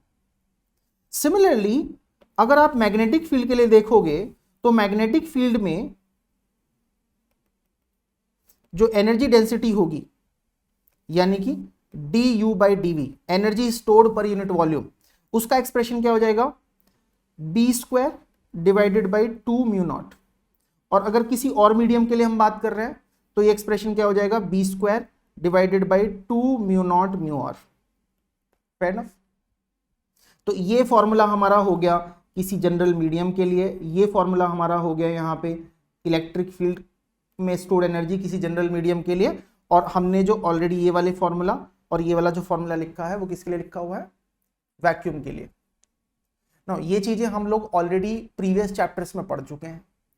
ये वाला फॉर्मूला ऑलरेडी, या energy density in electric field का जो आइडिया है वो इलेक्ट्रोस्टैट्स के चैप्टर में जाता है। ये मैग्नेटिक इफेक्ट ऑफ करंट या मैग्नेटिज्म वाले चैप्टर में आ जाता है। ये बात कुछ नई नहीं है। नई बात जो मैं आपको यहाँ पे बताना चाहता हूँ वो ये है कि बच्चों इलेक्ट्रोमैग्नेटिक वेव्स में भी क्या हो रहा है, इलेक्ट्रिक फील्ड और मैग्नेटिक फील्ड प्रेजेंट है। तो उस इलेक्ट्रिक फील्ड में और मैग्नेटिक फील्ड में भी क्या होता है, एनर्जी स्टोर होती है और उससे कॉरस्पॉन्डिंग जो एनर्जी डेंसिटी है वो भी हम कैलकुलेट कर सकते हैं, है ना। तो एक एडिशनल फॉर्मूला मैं यहाँ पे आपके साथ में डिस्कस कर रहा हूँ, वो ये है कि अगर इंटेंसिटी जो है वेव की, इलेक्ट्रोमैग्नेटिक वेव की, वो आई है, तो I/2 इंटेंसिटी जाएगी इलेक्ट्रिक फील्ड में, I/2 इंटेंसिटी जाएगी मैग्नेटिक फील्ड में। और हम ये याद रखें कि ये जो I/2 होगा वो होगा half epsilon naught ERMS square into C, और दूसरा I/2 होगा BRMS square divided by 2 mu naught into speed of light C। ये एक्सप्रेशन हमारा बन के आएगा, इसको हम याद रखेंगे, ये हमारे काम की बात है। इंटेंसिटी का आधा इलेक्ट्रिक फील्ड में चला गया, इंटेंसिटी का आधा मैग्नेटिक फील्ड में चला गया, तो टोटल इंटेंसिटी अगर I है तो I/2 इधर, I/2 इधर। याद रखें कि एनर्जी डेंसिटी का जो एक्सप्रेशन था उसके अंदर मैंने क्या लिया, RMS वैल्यू ली। एनर्जी डेंसिटी के एक्सप्रेशन में मैंने क्या लिया, RMS वैल्यू ली, इलेक्ट्रिक फील्ड की भी और मैग्नेटिक फील्ड की भी, और दोनों की एनर्जी डेंसिटी यूज करके C से मल्टीप्लाई करके हम इंटेंसिटी निकाल सकते हैं। बच्चों ये जो फॉर्मूलाज हैं इनका एज सच प्रूफ आपको पता होने की जरूरत नहीं है, बट इनकी एप्लीकेशंस आपको क्वेश्चंस में देखने को मिलेंगी। तो अगर आपको इतनी बात समझ में आ जाती है इलेक्ट्रोमैग्नेटिक वेव्स में, तो बाकी जो बचा हुआ जो इस चैप्टर के अंदर है discussion, that is all about the spectrum of electromagnetic waves, and that is all about the applications of these formulas or whatever concepts, whatever description I have given you till now। तो इसके बाद में अभी कुछ problems हम लोग solve करेंगे जिसके अंदर ये सारी की सारी चीजें हम यूटिलाइज करके देखेंगे, all the concepts, all the discussion or description or all the formulas that I have discussed till now। ठीक है, तो चलिए शुरू करते हैं। बच्चों थोड़ा आगे बढ़ने से पहले एक और इम्पॉर्टेंट बात डिस्कस करता हूँ, उसके बाद में हम लोग प्रॉब्लम जो है डिस्कस करना शुरू करेंगे जो टिपिकल प्रॉब्लम्स इस चैप्टर से पूछे जाते हैं। So the idea of wave vector, हमने यहाँ पे देखो जो डिस्कशन किया, जैसे इलेक्ट्रिक फील्ड का एक्सप्रेशन हम लिख रहे थे कि Ax is equal to E0 sine KZ minus omega T plus phi naught, ये हमने लिखा था। तो करते क्या है कि जो वेव के प्रोपेगेशन की डायरेक्शन है, जैसे कि इस प्रॉब्लम में हमने Z एक्सिस के लॉन्ग लिया हुआ था, उस डायरेक्शन में एक वेक्टर डिफाइन कर देते हैं जिसको क्या बोलते हैं, जिसको बोलते हैं वेव वेक्टर या प्रोपगेशन वेक्टर। अब इस वेक्टर के पास में दो चीजें हैं, मैग्नीट्यूड और डायरेक्शन। तो डायरेक्शन क्या रहेगा के वेक्टर का, direction of propagation of wave, है ना, उस डायरेक्शन में हमने वेक्टर को डिफाइन किया। और उसका मैग्नीट्यूड क्या रहेगा, magnitude will be nothing but equal to 2π/λ। तो यहां पे जो ये k यूज हो रहा था, एंगुलर वेव नंबर, है ना, इस क्वांटिटी को मैग्नीट्यूड लेंगे k वेक्टर का यानी कि वेव वेक्टर का, और डायरेक्शन को क्या ले लेंगे, उसकी वेक्टर की डायरेक्शन ले लेंगे। तो कई बार ये क्वेश्चंस में काम आता है, इसलिए हमको पता होना चाहिए। चलिए अभी कुछ क्वेश्चंस डिस्कस करते हैं इस चैप्टर से related. For example look at this problem, there is a plane electromagnetic wave travelling in vacuum along z direction. तो डायरेक्शन ऑफ प्रोपगेशन क्या है, z direction. What can we say about the direction of its electric field and magnetic field. देखिए अगर ये z direction है, ये वाली z direction है, और लेट्स से ये वाली x डायरेक्शन है और ये वाली y डायरेक्शन है, राइट। तो अगर वेव के प्रोपगेशन की डायरेक्शन z डायरेक्शन के अंदर है, तो as far as electric field is concern and magnetic field is concern, electric field और मैग्नेटिक फील्ड जो है बच्चों वो एक दूसरे के परपेंडिकुलर होने चाहिए और वो z डायरेक्शन के भी परपेंडिकुलर होने चाहिए।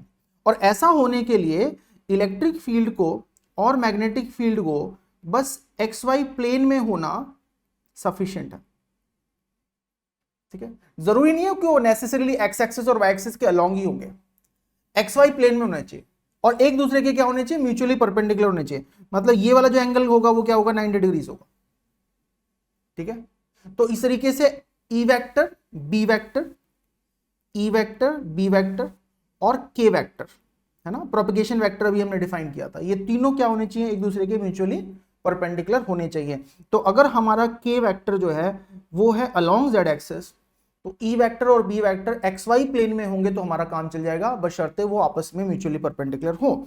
इसके अलावा क्वेश्चन में क्या दिया हुआ है, फ्रीक्वेंसी दी हुई है वेव की, frequency of wave is 30 megahertz, यानी कि 30 इंटू 10⁻6 हर्ट्ज। पूछा क्या है हमसे, वेवलेंथ पूछा है। हम रिलेशनशिप याद करेंगे यहाँ पे, c is equal to F lambda. Vacuum में वेव का प्रोपगेशन हो रहा है तो वेव स्पीड क्या हो जाएगी, स्पीड ऑफ लाइट c के बराबर हो जाएगी।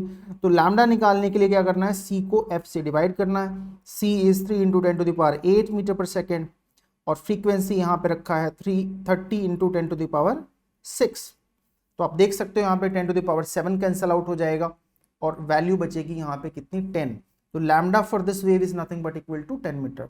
डायरेक्ट क्वेश्चन है based on what we have just learned. So whatever we have covered in this lecture, using that you should be able to solve most of the problems from this chapter, all the problems from this chapter. Look at this problem. A charged particle oscillates about its mean position. बच्चों जब इसका oscillation हो रहा होगा mean position के about, suppose ये इसकी extreme positions हैं और ये इसकी मीन पोजीशन है चार्ज पार्टिकल की, जब इसका ऑस्किलेशन हो रहा होगा तो आप समझने की कोशिश करो, because of the charge particle जो इलेक्ट्रिक फील्ड जनरेट होगा उसमें फ्लक्चुएशंस होंगे, उसमें ऑस्किलेशंस होंगे, और इलेक्ट्रिक फील्ड जो फ्लक्चुएट हो रहा है उसकी वजह से मैग्नेटिक फील्ड बनेगा, उसमें भी ऑस्किलेशंस होंगे, उसमें भी फ्लक्चुएशंस होंगे। और इन ऑस्किलेशंस की, इन वेरिएशन की जो फ्रीक्वेंसी है वो चार्ज पार्टिकल के फ्रीक्वेंसी के बराबर होगी। इसका मतलब जो रिजल्टिंग हमारी ईएम वेव है उसकी जो फ्रीक्वेंसी होगी वो फ्रीक्वेंसी 10⁹ हर्ट्ज होगी, जो कि उसके सोर्स की फ्रीक्वेंसी थी। This is nothing but the frequency of source. देखो ये जो मैं बात बता रहा हूं ना आपको कि चार्ज पार्टिकल ऑस्किलेट कर रहा है, उसकी वजह से इलेक्ट्रिक फील्ड ऑस्किलेट करेगा, उससे मैग्नेटिक, ये क्वालिटेटिव बात है बताने के लिए, समझने के लिए। This is how we can try to absorb this phenomena. But ultimately अगर हम जानना चाहें कि इस चीज का सॉलिड मैथमेटिकल प्रूफ कहां पे है, तो वो तो हमें मैक्सवेल्स इक्वेशन से ही मिलेगा, है ना। When we apply all that we figure out कि जो फ्रीक्वेंसी ऑफ सोर्स होगी जिससे ईएम वेव जनरेट हो रही है, वही ईएम वेव्स की भी बच्चों फ्रीक्वेंसी होगी। इसलिए यहां पे करेक्ट आंसर क्या है, 10⁹ हर्ट्ज इटसेल्फ। नेक्स्ट क्वेश्चन देखते हैं। The amplitude of the magnetic field part of harmonic electromagnetic wave is equal to this much. तो बी नॉट की वैल्यू हमें दी हुई है 510 नैनो टेस्ला। तो कितना हो गया ये, 510 into 10⁻⁻9 tesla. What is the amplitude of electric field part of the wave. Direct formula based question है, हमने डिस्कस किया था E naught by C is equal to B naught. मतलब ई नॉट निकालना है तो क्या करेंगे, बी नॉट को सी से मल्टीप्लाई कर देंगे। बी नॉट क्वेश्चन में कितना दिया हुआ है, इतना दिया हुआ है। सी की वैल्यू कितनी होती है, 3 इंटू 10⁸ मीटर पर सेकेंड होती है ना। ऐसा ही सिस्टम में दोनों वैल्यूज मैंने यहाँ पे पुट कर दी। मैं इसको सिंपल यहाँ पे देखो मल्टीप्लाई करूंगा तो ये एक्सप्रेशन कितना बन जाएगा, ई का वैल्यू 3 से मल्टीप्लाई कर देना है, 0 3 15 इंटू कितना 10⁻⁻1 यानी कि 153। एसआई सिस्टम में इलेक्ट्रिक फील्ड का मैग्नीट्यूड हम लिखेंगे 153 और यूनिट क्या लिखेंगे, न्यूटन पर कूलम। तो the answer for this question is simply this. क्या ये बोर्ड में पूछे जाने लायक डिसेंटली अच्छा क्वेश्चन है, बिल्कुल ठीक है। This is a question for that matter from NCERT itself. इस टाइप के क्वेश्चंस आपसे बोर्ड एग्जाम में, नीट एग्जाम में, जेईई मेन में कहीं पे भी बच्चों पूछे जा सकते हैं। डायरेक्ट रिजल्ट बेस्ड क्वेश्चंस जो हमने अभी डिस्कस किए थे। नेक्स्ट क्वेश्चन देखते हैं। A plane electromagnetic wave has this frequency 25 hertz and it is travelling in space along X axis. तो पॉजिटिव एक्स एक्सिस के अलोंग इसकी डायरेक्शन है। इसका मतलब जो हमारा प्रोपेगेशन वेक्टर होगा वो किस डायरेक्शन में होगा, पॉजिटिव एक्स एक्सिस की डायरेक्शन में होगा, यानी कि आई कैप की डायरेक्शन में होगा। मैं डायरेक्शन को यहां पे आइडेंटिफाई करते हुए चल रहा हूं भाई। वेव प्रोपेगेशन वेक्टर मैंने बताया था कि वेव की प्रोपेगेशन की डायरेक्शन में लेते हैं और वो यहां पे प्रॉब्लम में एक्स एक्सिस के अलोंग दिया हुआ है। Look at the electric field vector. Electric field vector की अगर मैं डायरेक्शन देखूं तो ये डायरेक्शन है जे कैप डायरेक्शन में, यानी कि पॉजिटिव वाई एक्सिस के डायरेक्शन में। तो अगर ये ट्रायड बनाया जाए, देखो यहां पे है ना, मैंने आपसे कहा था कि आप क्या करो, इलेक्ट्रिक फील्ड के लिए, मैग्नेटिक फील्ड के लिए और प्रोपेगेशन की डायरेक्शन जो है प्रोपेगेशन वेक्टर के वेक्टर के लिए, तीनों के लिए इनको पुट कर दो यहाँ पे एक सर्कल के ऊपर, एंटी क्लॉकवाइज सेंस में इनके ऊपर मूव करना है, और इनकी डायरेक्शन में जो यूनिट वेक्टर्स है उनको यहाँ पे रिलेट करते हुए चलो।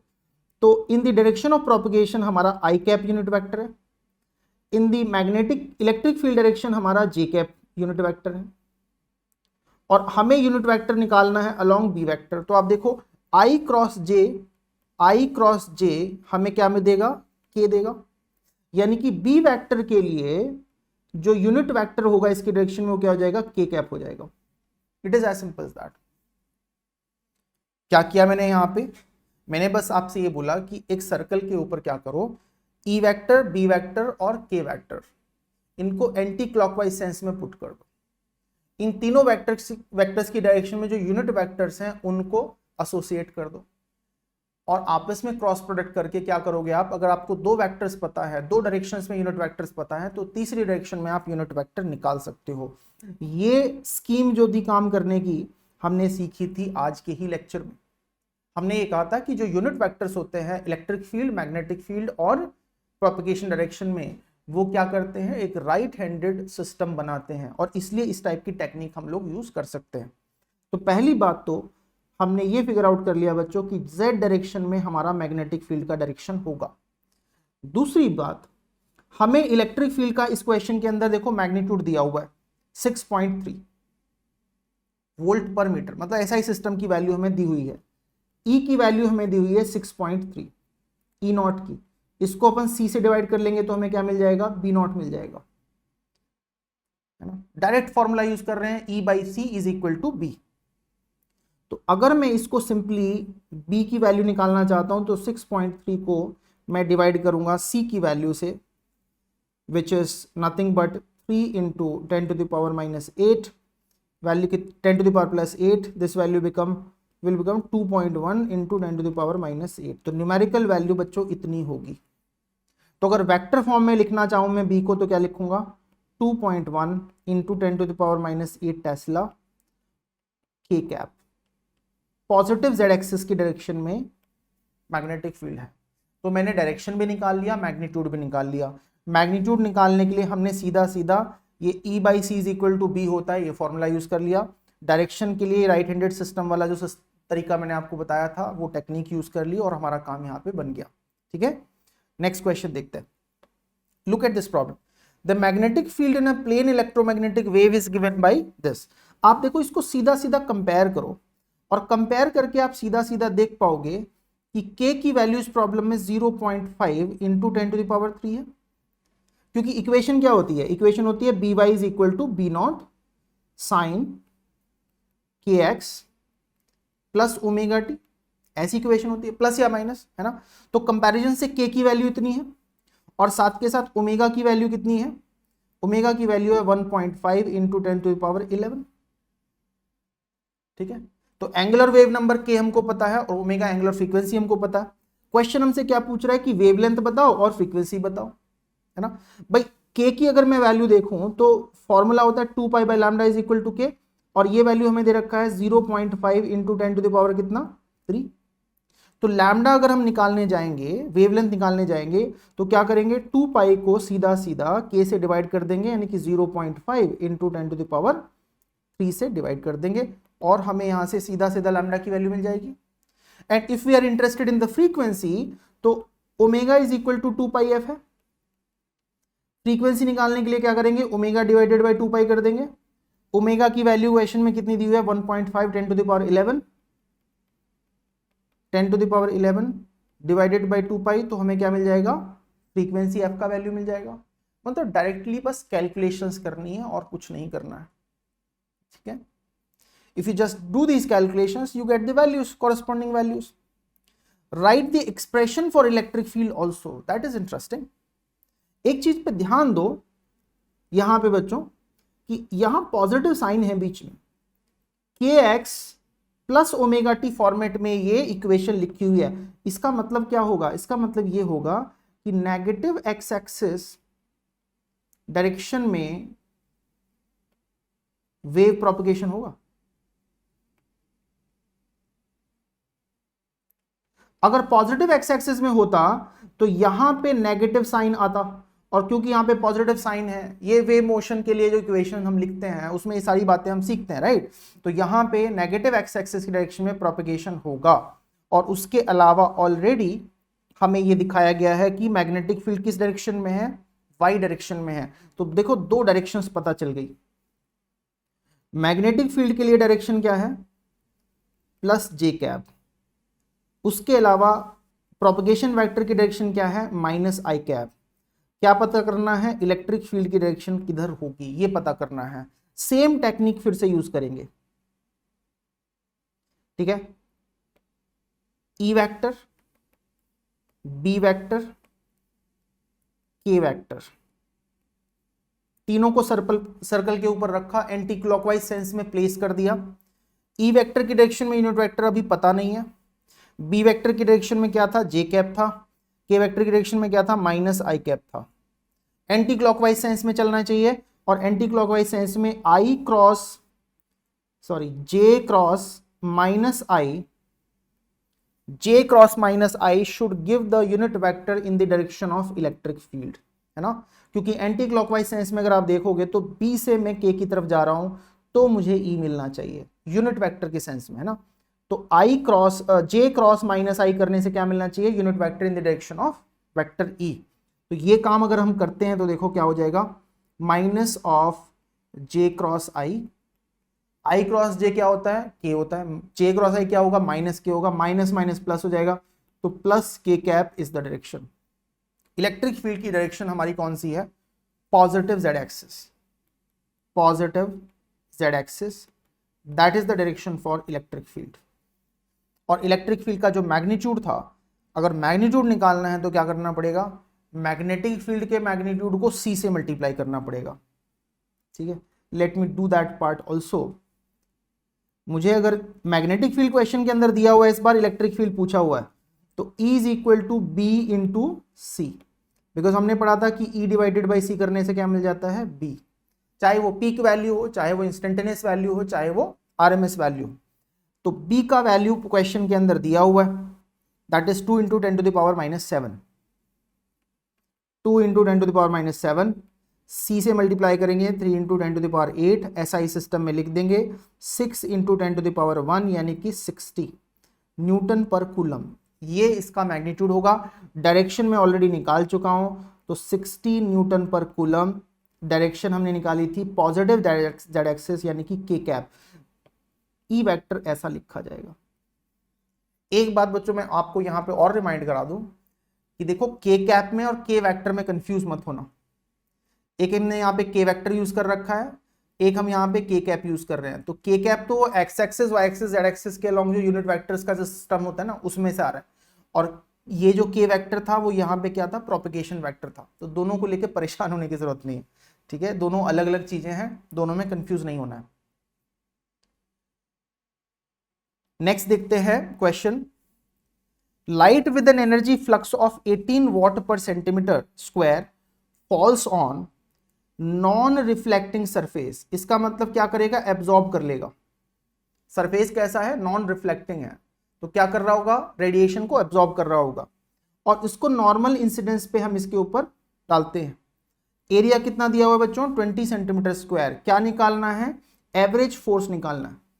देखिए जब रेडिएशन किसी सरफेस के ऊपर गिरता है, जब किसी सरफेस के ऊपर रेडिएशन इंसिडेंट होता है, और अगर ये रेडिएशन नॉर्मली इंसिडेंट हो रहा है किसी सरफेस के ऊपर, तो जो pressure generate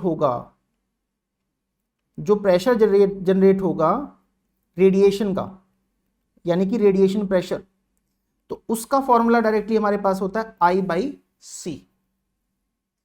this is the pressure due to the radiation. जब यहां पे क्या हो रहा है, कंप्लीट एब्जॉर्प्शन हो रहा है। तो let me retreat the conditions. Electromagnetic waves या रेडिएशन किसी सरफेस के ऊपर नॉर्मली इंसिडेंस हो रहा है, 90 डिग्री पे इस तरीके से इंसिडेंस, और उसका क्या हो जा रहा है, 100% अब्जॉर्प्शन हो जा रहा है। कोई रिफ्लेक्शन नहीं हो रहा है, ट्रांसमिशन नहीं हो रहा है, 100% अब्जॉर्प्शन हो जा रहा है। तो उसकी वजह से, रेडिएशन की वजह से जो प्रेशर जनरेट होगा सरफेस के ऊपर, उसका फॉर्मूला हमारा है radiation pressure P is equal to I by C. यहां पे सर आई क्या है? आई यहां पे है इंटेंसिटी ऑफ रेडिएशन, ये है इंटेंसिटी ऑफ रेडिएशन। सी क्या है? C is nothing but the speed of light, C is nothing but speed of light. तो बच्चों ये जो यहां पे देखो मेंशन कर रखा है ना, एनर्जी फ्लक्स 18 वॉट पर सेंटीमीटर स्क्वायर, यही क्या है? आपकी इंटेंसिटी है। इंटेंसिटी बाय डेफिनेशन क्या होती है, इसको समझते हुए थोड़ा सा चलते हैं। Intensity of radiation is nothing but equal to energy flown per unit area per unit time because of any wave involve. तो ऐसे इमेजिन करके देखो कि सपोज इस डायरेक्शन में ऐसे करके ये किसी वेव का प्रोपगेशन हो रहा है, और इस थोड़े से क्रॉस सेक्शनल एरिया से डेल्टा ए से delta E amount of energy flow होता है डेल्टा टी टाइम। तो वेव के प्रोपगेशन के डायरेक्शन के परपेंडिकुलर मैंने ये सरफेस लिया, वेव प्रोपगेशन की जो डायरेक्शन है राइट की तरफ, उसके परपेंडिकुलर मैंने ये एरिया लिया, और उस क्रॉस सेक्शनल एरिया से डेल्टा टी टाइम के अंदर क्या हुआ, ये डेल्टा ई एनर्जी पास हुई। तो एनर्जी के फ्लो होने का जो रेट है पर unit area per unit time, उसको हम क्या बोल देते हैं? इंटेंसिटी बोल देते हैं। ध्यान से देखो, इसकी यूनिट क्या आएगी? इसकी यूनिट आएगी joule per metre square, joule per metre square second, या joule per second per metre square. तो ऐसा ही सिस्टम में इसकी यूनिट जो हो गई वो हो गई बच्चों watt per metre square. Joule per second is nothing but what? Power की जो यूनिट है पर मीटर स्क्वायर। ये इंटेंसिटी की डेफिनेशन हो गई, इंटेंसिटी की यूनिट हो गई। डेफिनेशन मैंने यहां पे आपको बताई दी। तो इसका मतलब क्या हुआ? इसका मतलब ये हुआ कि ये जो टर्म यहां पे दिया हुआ है energy flux, this is nothing but intensity, because इसकी यूनिट पे ध्यान दो, 18 वॉट पर सेंटीमीटर स्क्वायर है ना, पावर पर सेंटीमीटर स्क्वायर पर यूनिट एरिया, ये इसकी यहां पे यूनिट दी हुई है। तो this is nothing but the intensity. तो इस डेटा को यूज करके और सी की वैल्यू यूज करके मैं क्या कर सकता हूं, यहां पे इस क्वेश्चन के अंदर मैं यहां पे प्रेशर कैलकुलेट कर सकता हूं, जिसकी वैल्यू होगी आई बाई सी। आई की जगह हम रखेंगे सीधा 18 वॉट पर सेंटीमीटर स्क्वायर, और सी की जगह रखेंगे वही 3 इंटू 10⁸ मीटर पर सेकेंड। और बच्चों को प्रेशर को हम एरिया से मल्टीप्लाई कर दें, जो कि क्वेश्चन के अंदर कितना दिया हुआ है 20 सेंटीमीटर स्क्वायर, तो हमें क्या मिल जाएगा? फोर्स। यानी कि फोर्स कैलकुलेट करने के लिए मैं कहूंगा force is equal to pressure into area. Pressure अभी अभी कैलकुलेट किया है 18 वॉट पर centimetre square divided by 3 into 10⁸ metre per second. Area से मल्टीप्लाई कर रहा हूं 20 सेंटीमीटर स्क्वायर। ये सेंटीमीटर स्क्वायर मैंने इसलिए कन्वर्ट नहीं करा बिकॉज अल्टीमेटली कैलकुलेशंस में कैंसिल हो जा रहा है। तो when I solve this, this is what I get. ये 6 टाइम यहां पे कट गया, 120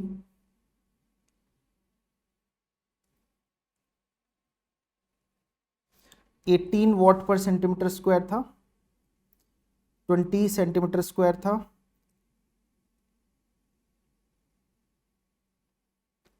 और यहां पे क्या हो जाएगा इंटू 10⁻⁻8। फोर्स की वैल्यू ऑब्वियसली हम न्यूटन में लिखेंगे। So this is what we get. तो इंटेंसिटी का रिलेशनशिप हमारे पास में है। इंटेंसिटी और सी की वैल्यू यूज करके हम रेडिएशन प्रेशर कैलकुलेट कर पा रहे हैं। रेडिएशन प्रेशर कैलकुलेट करके और एरिया की वैल्यू हमें क्वेश्चन के अंदर दी हुई है। तो इन दोनों क्वांटिटीज को यूज करके we are able to calculate the pressure, and we are also able to calculate the force associated. ठीक है, so this is the force in this problem। और एवरेज फोर्स की बात कर रहे हैं तो essentially उसी फोर्स की बात कर रहे हैं जो हम यहाँ पे कैलकुलेट कर रहे हैं कि रेडिएशन की वजह से कितना फोर्स उस सरफेस के ऊपर बच्चों जनरेट होने वाला है। ठीक है, नेक्स्ट क्वेश्चन और देखते हैं, और इस क्वेश्चन के साथ फिर क्वेश्चंस का जो डिस्कशन है वो कंप्लीट करेंगे। इलेक्ट्रोमैग्नेटिक वेव्स के स्पेक्ट्रम के बारे में और डिटेल में हम बात करेंगे। देखो ये क्वेश्चन क्या बोल रहा है, calculate the electric and magnetic fields produced by radiation coming from a 100 watt bulb at a distance of 3 metre. 100 watt का जो बल्ब है वो यहां पे रखा हुआ है. This is nothing but the power associated with the bulb. This much amount of energy पर unit time, 100 joule per unit second पर यूनिट टाइम, यानी कि 100 जूल पर सेकेंड जब एनर्जी निकलेगी तो 100 वॉट उसकी पावर हो जाएगी. अब इससे 3 मीटर की दूरी पे अगर मैं 3 मीटर की दूरी पे इससे एक बच्चों ये सरफेस ले लेता हूं, स्फेरिकल सरफेस, तो इस सरफेस का जो एरिया होगा वो होगा 4 पाई आर स्क्वायर. यानी कि अगर मीटर मैंने यहाँ पे 3 मीटर की रेडियस पे ये सरफेस लिया हुआ है तो 4 पाई आर स्क्वायर मतलब कितना हो गया, 4 पाई 3 का स्क्वायर. ठीक है, यानी कि 36 पाई न्यूमेरिकली मीटर स्क्वायर, ये मेरा एरिया आ जाएगा. ऐसा क्यों कर रहे हैं हम? ऐसा हम इसलिए कर रहे हैं बिकॉज हम यहाँ पे देखो ये रीजनिंग लगाएंगे कि स्फीयर के सेंटर पे हमने बल्ब रखा हुआ है, बल्ब से 100 जूल पर सेकेंड एनर्जी बाहर निकल रही है, तो पर सेकेंड ये जो सरफेस होगा, इस सरफेस से जो पर सेकेंड टोटल एनर्जी बाहर निकलेगी वो कितनी हो जाएगी, 100 जूल हो जाएगी. और इस सरफेस का जो एरिया है वो मैंने कैलकुलेट कर ही लिया अभी, 4 पाई आर स्क्वायर. तो अगर मैं क्या करूं, इस एनर्जी को यानी कि पावर को अगर मैं एरिया से डिवाइड कर लूं तो मुझे क्या मिल जाएगी, इंटेंसिटी मिल जाएगी रेडिएशन की, है ना. जो इस बल्ब की वजह से रेडिएशन जनरेट हो रहा है उसकी इंटेंसिटी निकालने के लिए मुझे क्या करना है, टोटल पावर को टोटल एरिया से डिवाइड कर देना है. टोटल पावर क्वेश्चन के अंदर दी हुई है 100 वॉट एसआई सिस्टम के अंदर, और जो एरिया हमने कैलकुलेट करा वो था 4 पाई आर स्क्वायर. रेडियस हमें 3 मीटर दिया हुआ था, तो 36 पाई इसकी वैल्यू हो गई, और ये वैल्यू हमारी वॉट पर मीटर स्क्वायर में आ गई, जो कि स्टैंडर्ड डेफिनेशन, स्टैंडर्ड जो यूनिट है एसआई सिस्टम में इंटेंसिटी की वो होगी. तो इंटेंसिटी हमारे पास में आ गया, और मैं क्या करता हूं अभी इसके लिए इसको आई नॉट बोल देता हूं अपने लिए. ठीक है, now look at the assumptions further. Assume that the efficiency of the bulb is 2.5% and it is a point source. अब यहां पे देखो कैच है, इसको हम यूज करेंगे. एफिशिएंसी ऑफ बल्ब 2.5% होने का क्या मतलब है? एफिशिएंसी ऑफ बल्ब 2.5 होने का बच्चों यहां पे मतलब ये है कि जो टोटल पावर थी वो सारी की सारी रेडिएशन में कन्वर्ट नहीं हुई, इसका केवल 2.5% ही रेडिएशन में कन्वर्ट हुआ. और अगर ऐसा हुआ तो ये 100 वॉट यहां पे ना लेकर के हम केवल उसका 2.5% ही वैल्यू लेंगे. तो एरिया तो 36 पाई मीटर स्क्वायर लेंगे, बट यहां जो पावर है उसको देखो कितना लेंगे, पावर को लेंगे 100 वॉट का केवल 2.5%. कितना आ जाएगा ये, 2.5 वॉट. जैसे बची हुई एनर्जी का क्या होगा सर, बची हुई एनर्जी हीट में कन्वर्ट हो जाएगी, है ना. तो टिपिकली जो बल्ब में आप देखते हो पुराने जमाने वाले जो बल्ब होते थे, है ना, उसमें मोस्टली एनर्जी का क्या होता था, हीट के फॉर्म में लॉस हो जाता था, और बहुत कम अमाउंट ऑफ एनर्जी का क्या होता था, रेडिएशन के फॉर्म में एमिशन होता था. ठीक है, तो 100 वॉट में से केवल 2.5 वॉट कन्वर्ट होगी रेडिएशन में, बाकी हीट में डिसिपेट हो गया. और इस 2.5 को हम यहां पे रखेंगे बच्चों अपनी कैलकुलेशंस में, और इस वैल्यू को मैं यहां पे आई नॉट बोल रहा हूं. बट हमें निकालना क्या था, हमें इंटेंसिटी नहीं निकालना था, हमें निकालना था electric field and magnetic field produced.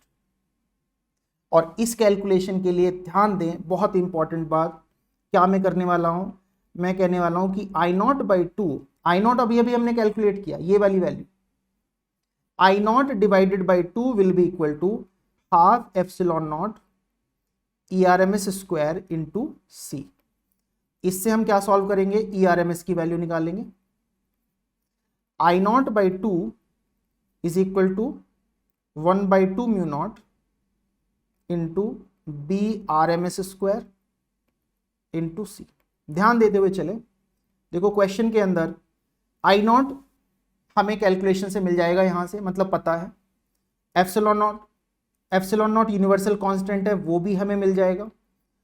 सी पता है, म्यू नॉट पता है, BRMS ERMS निकालना है. मतलब अब इसके बाद में केवल कैलकुलेशन वाला पार्ट हमारा बचता है. तो अगर कैलकुलेशन हम कर रहे हैं तो हम यहां से RMS वैल्यू ऑफ B भी निकाल सकते हैं. और अगर RMS वैल्यू ऑफ E और B हमने निकाल ली तो हम बोलेंगे कि E naught is equal to √2 times of ERMS and B naught is equal to √2 times of BRMS। तो ये वैल्यूज इस तरीके से कैलकुलेट की जा सकती हैं। ये कैलकुलेशंस आप लोग कर सकते हो, और calculations I have already done to save some time. If you do these calculations and try to get the numbers, these are the numbers you get. RMS value for electric field is 2.9 volt per meter. RMS value for magnetic field यानी कि BRMS is 9.6 into 10 to the power minus 9 Tesla, काफ़ी छोटा होगा।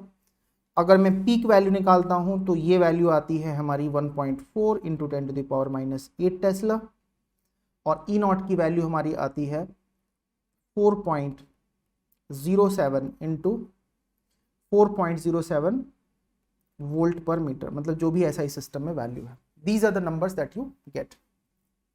बाकी सारा का सारा approach मैंने आपको बताया। ये बात मैं आपको ऑलरेडी बता चुका हूं कि एनर्जी बच्चों इलेक्ट्रिक फील्ड और मैग्नेटिक फील्ड में क्या होता है, इक्वली डिस्ट्रीब्यूट हो जाता है दोनों के बीच में ना।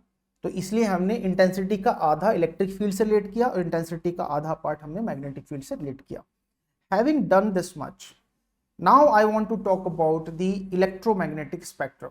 And before I talk about it, मैं आपको ये बता दूं कि इसको हम स्टडी कैसे करने वाले हैं, इस डिस्कशन को हम आगे कैसे फॉलो करने वाले हैं। ठीक है, ट्राई टू अंडरस्टैंड दैट। देखिए एग्जाम में यहाँ पे बच्चों memory based, theory based questions आते हैं। मतलब यहाँ पे मैं कुछ चीजें आपके साथ में डिस्कस करूंगा, बताऊंगा आपको, देखो ये इंपॉर्टेंट है, ये इंपॉर्टेंट है, और उससे डायरेक्ट क्वेश्चन आप एग्जाम में एक्सपेक्ट कर सकते हो। राइट, कौन सी चीज याद करनी है, कौन सी चीज याद नहीं करनी है, किस बात को समझ लेना है, ये सारी बातें मैं आपके साथ में डिस्कस करते हुए चलूंगा।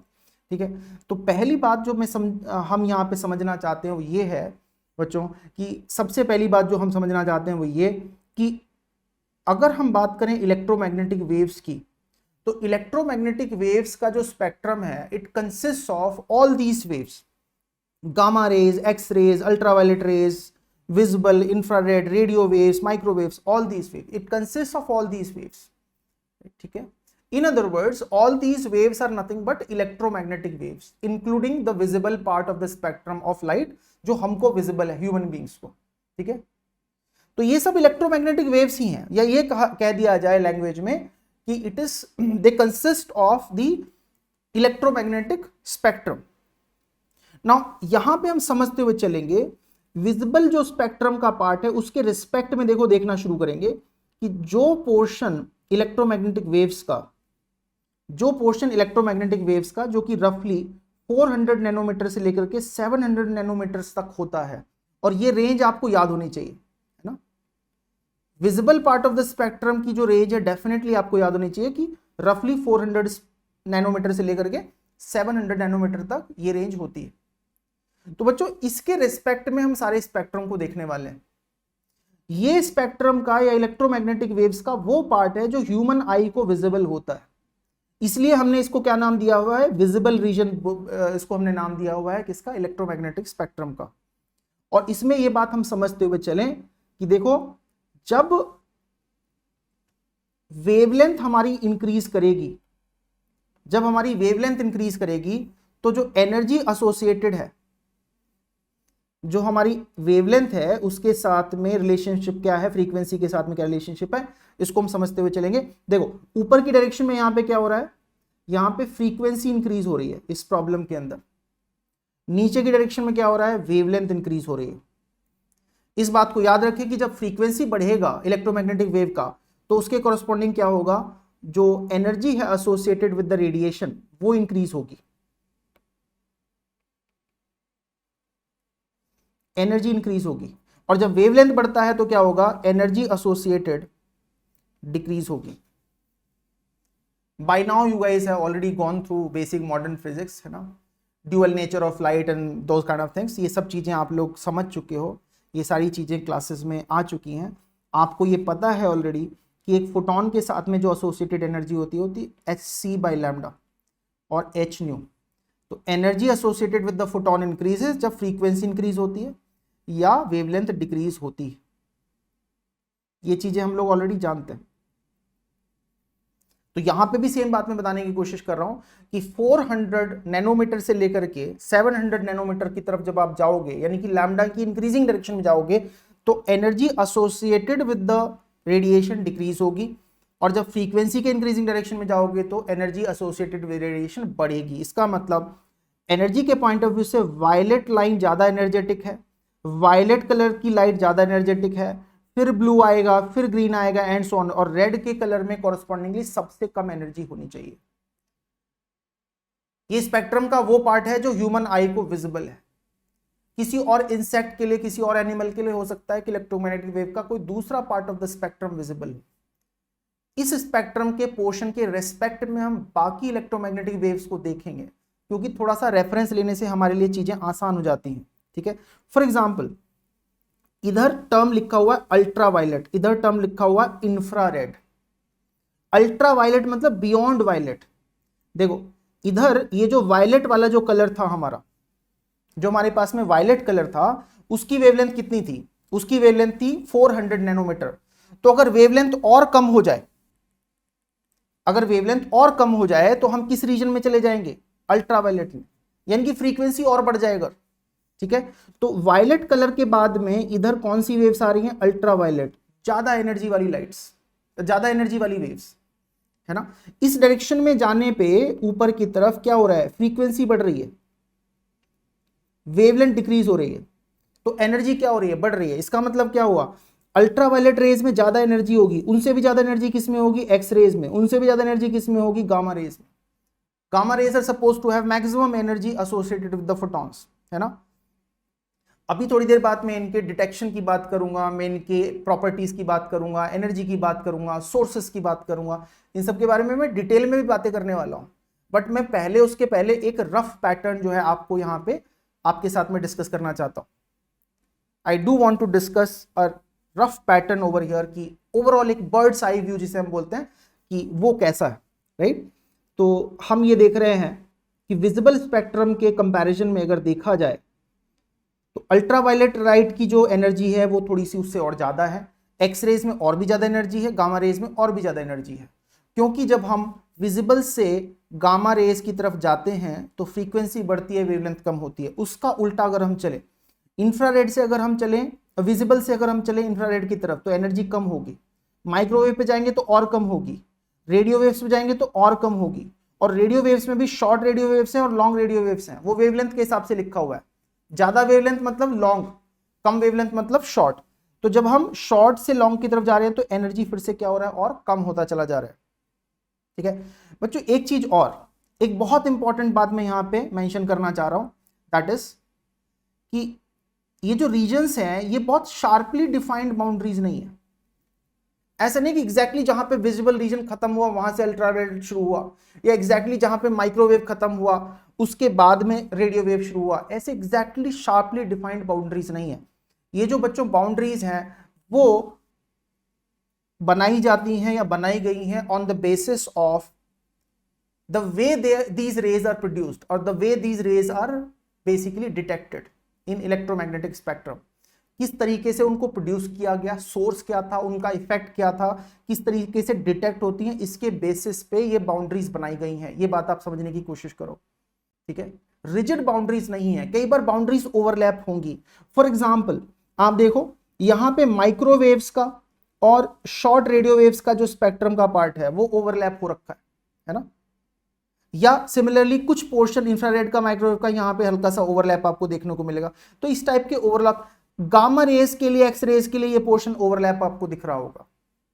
तो एकदम स्ट्रिक्ट बाउंड्रीज नहीं है, थोड़ा सा ओवरलैपिंग पॉसिबल है। क्लासिफिकेशन कैसे हुआ है ये बात मैंने आपको बताया। तो ये एक ओवरऑल मोटा मोटा बच्चों ओवरव्यू था। अब हम क्या करेंगे, एक एक टाइप की, अलग अलग टाइप की जो इलेक्ट्रोमैग्नेटिक वेव्स हैं उनको वन बाय वन कवर करेंगे। उनका सोर्स क्या है, उनकी इंपॉर्टेंस क्या है, उनका यूजेस क्या है, उनको डिटेक्ट कैसे करते हैं, all these things will try to cover. ठीक है, towards the end of this discussion मैंने एक टेबल भी यहाँ पे इस लेक्चर के अंदर स्लाइड्स में डाली हुई है। उस टेबल के अंदर जो रफ रेंज है वेवलेंथ की, फ्रीक्वेंसी की, अलग अलग टाइप की इलेक्ट्रोमैग्नेटिक वेव्स के लिए, gamma, X ray, ultraviolet, all these, वो भी मैंने मेंशन करके रखी हुई है। उस रफ रेंज को आप जरूर याद कर लोगे, बिकॉज एग्जाम में कई बार पूछ लेता है। ठीक है, चलो अब एक काम करते हैं, इन ए सिमिलर फॉर्मेट, सेम बात मैंने यहाँ पे दिखाई हुई है। अब क्या करेंगे, एक एक करके इन वेव्स की प्रॉपर्टीज के बारे में बच्चों बात करेंगे। और मैं स्टार्ट कर रहा हूं कहां से, रेडियो वेव से।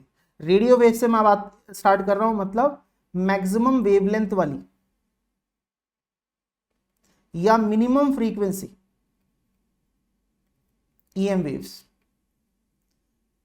स्पेक्ट्रम हमने अभी यहां पे देखा ही, इस स्पेक्ट्रम के एक एंड पे आप देखोगे रेडियो वेव्स आ रही है, दूसरे एंड पे गामा रेज आ रही है। तो रेडियो वेव्स में क्या है, वेवलेंथ मैक्सिमम है, फ्रीक्वेंसी मिनिमम है, एनर्जी मिनिमम है। उसके एक्सट्रीम एंड पे क्या है, गामा रेज, वहां पे एनर्जी मैक्सिमम है, वेवलेंथ मिनिमम है, फ्रीक्वेंसी मैक्सिमम है। तो अपन स्टार्ट कर रहे हैं कहां से, रेडियो वेव से। जैसा कि मैंने कहा कि बच्चों ये डिस्कशन बड़ा इंपॉर्टेंट है, चाहे वो जेईई मेन के हिसाब से, चाहे नीट के हिसाब से हो, चाहे बोर्ड के हिसाब से हो। क्या सोर्स है, क्या यूजेजेस है, प्रैक्टिकली कहां पे कौन सी वेव यूज होती है, कैसे डिटेक्ट होती है, सारी चीजें एग्जाम में पॉसिबली पूछी जा सकती है। और वैसे भी यार सोच करके देखो, मतलब जनरल नॉलेज के पार्ट में भी आपको पता होना चाहिए, अगर पता होगा तो अच्छी बात है। तो पहली बात, radio waves are generated by accelerated motion of charges in conducting wires. This is how they are produced. बार बार इन चीजों के ऊपर मैं स्ट्रेस करूंगा। सोर्स क्या होगा, जिस भी इलेक्ट्रोमैग्नेटिक वेव के बारे में मैं बात कर रहा हूं, बार बार मैं इन चीजों के ऊपर फोकस करूंगा कि उस पर्टिकुलर इलेक्ट्रोमैग्नेटिक वेव का सोर्स क्या होगा, या ये प्रोड्यूस कैसे की जा रही है ना, या इनकी एप्लीकेशंस क्या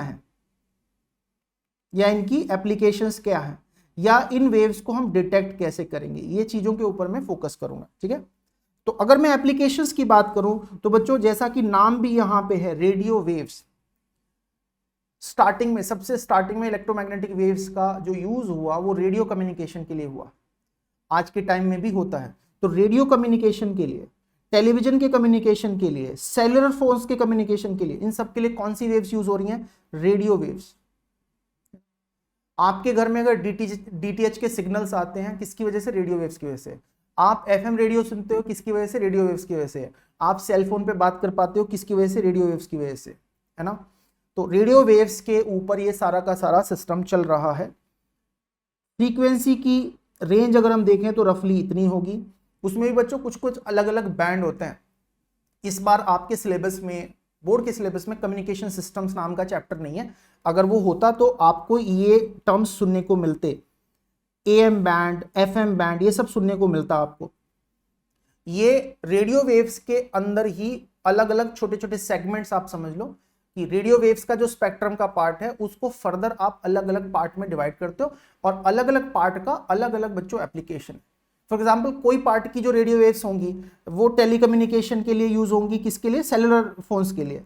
किसी का यूज होगा एफएम रेडियो के लिए एंड सो ऑन, किसी का यूज होगा टेलीविजन से रिलेटेड जो सिग्नल्स हैं उनको ट्रांसमिट करने के लिए, राइट। तो इन सबके कॉरस्पॉन्डिंग जो ये रेंजेस हैं वो हमें दी जाती हैं।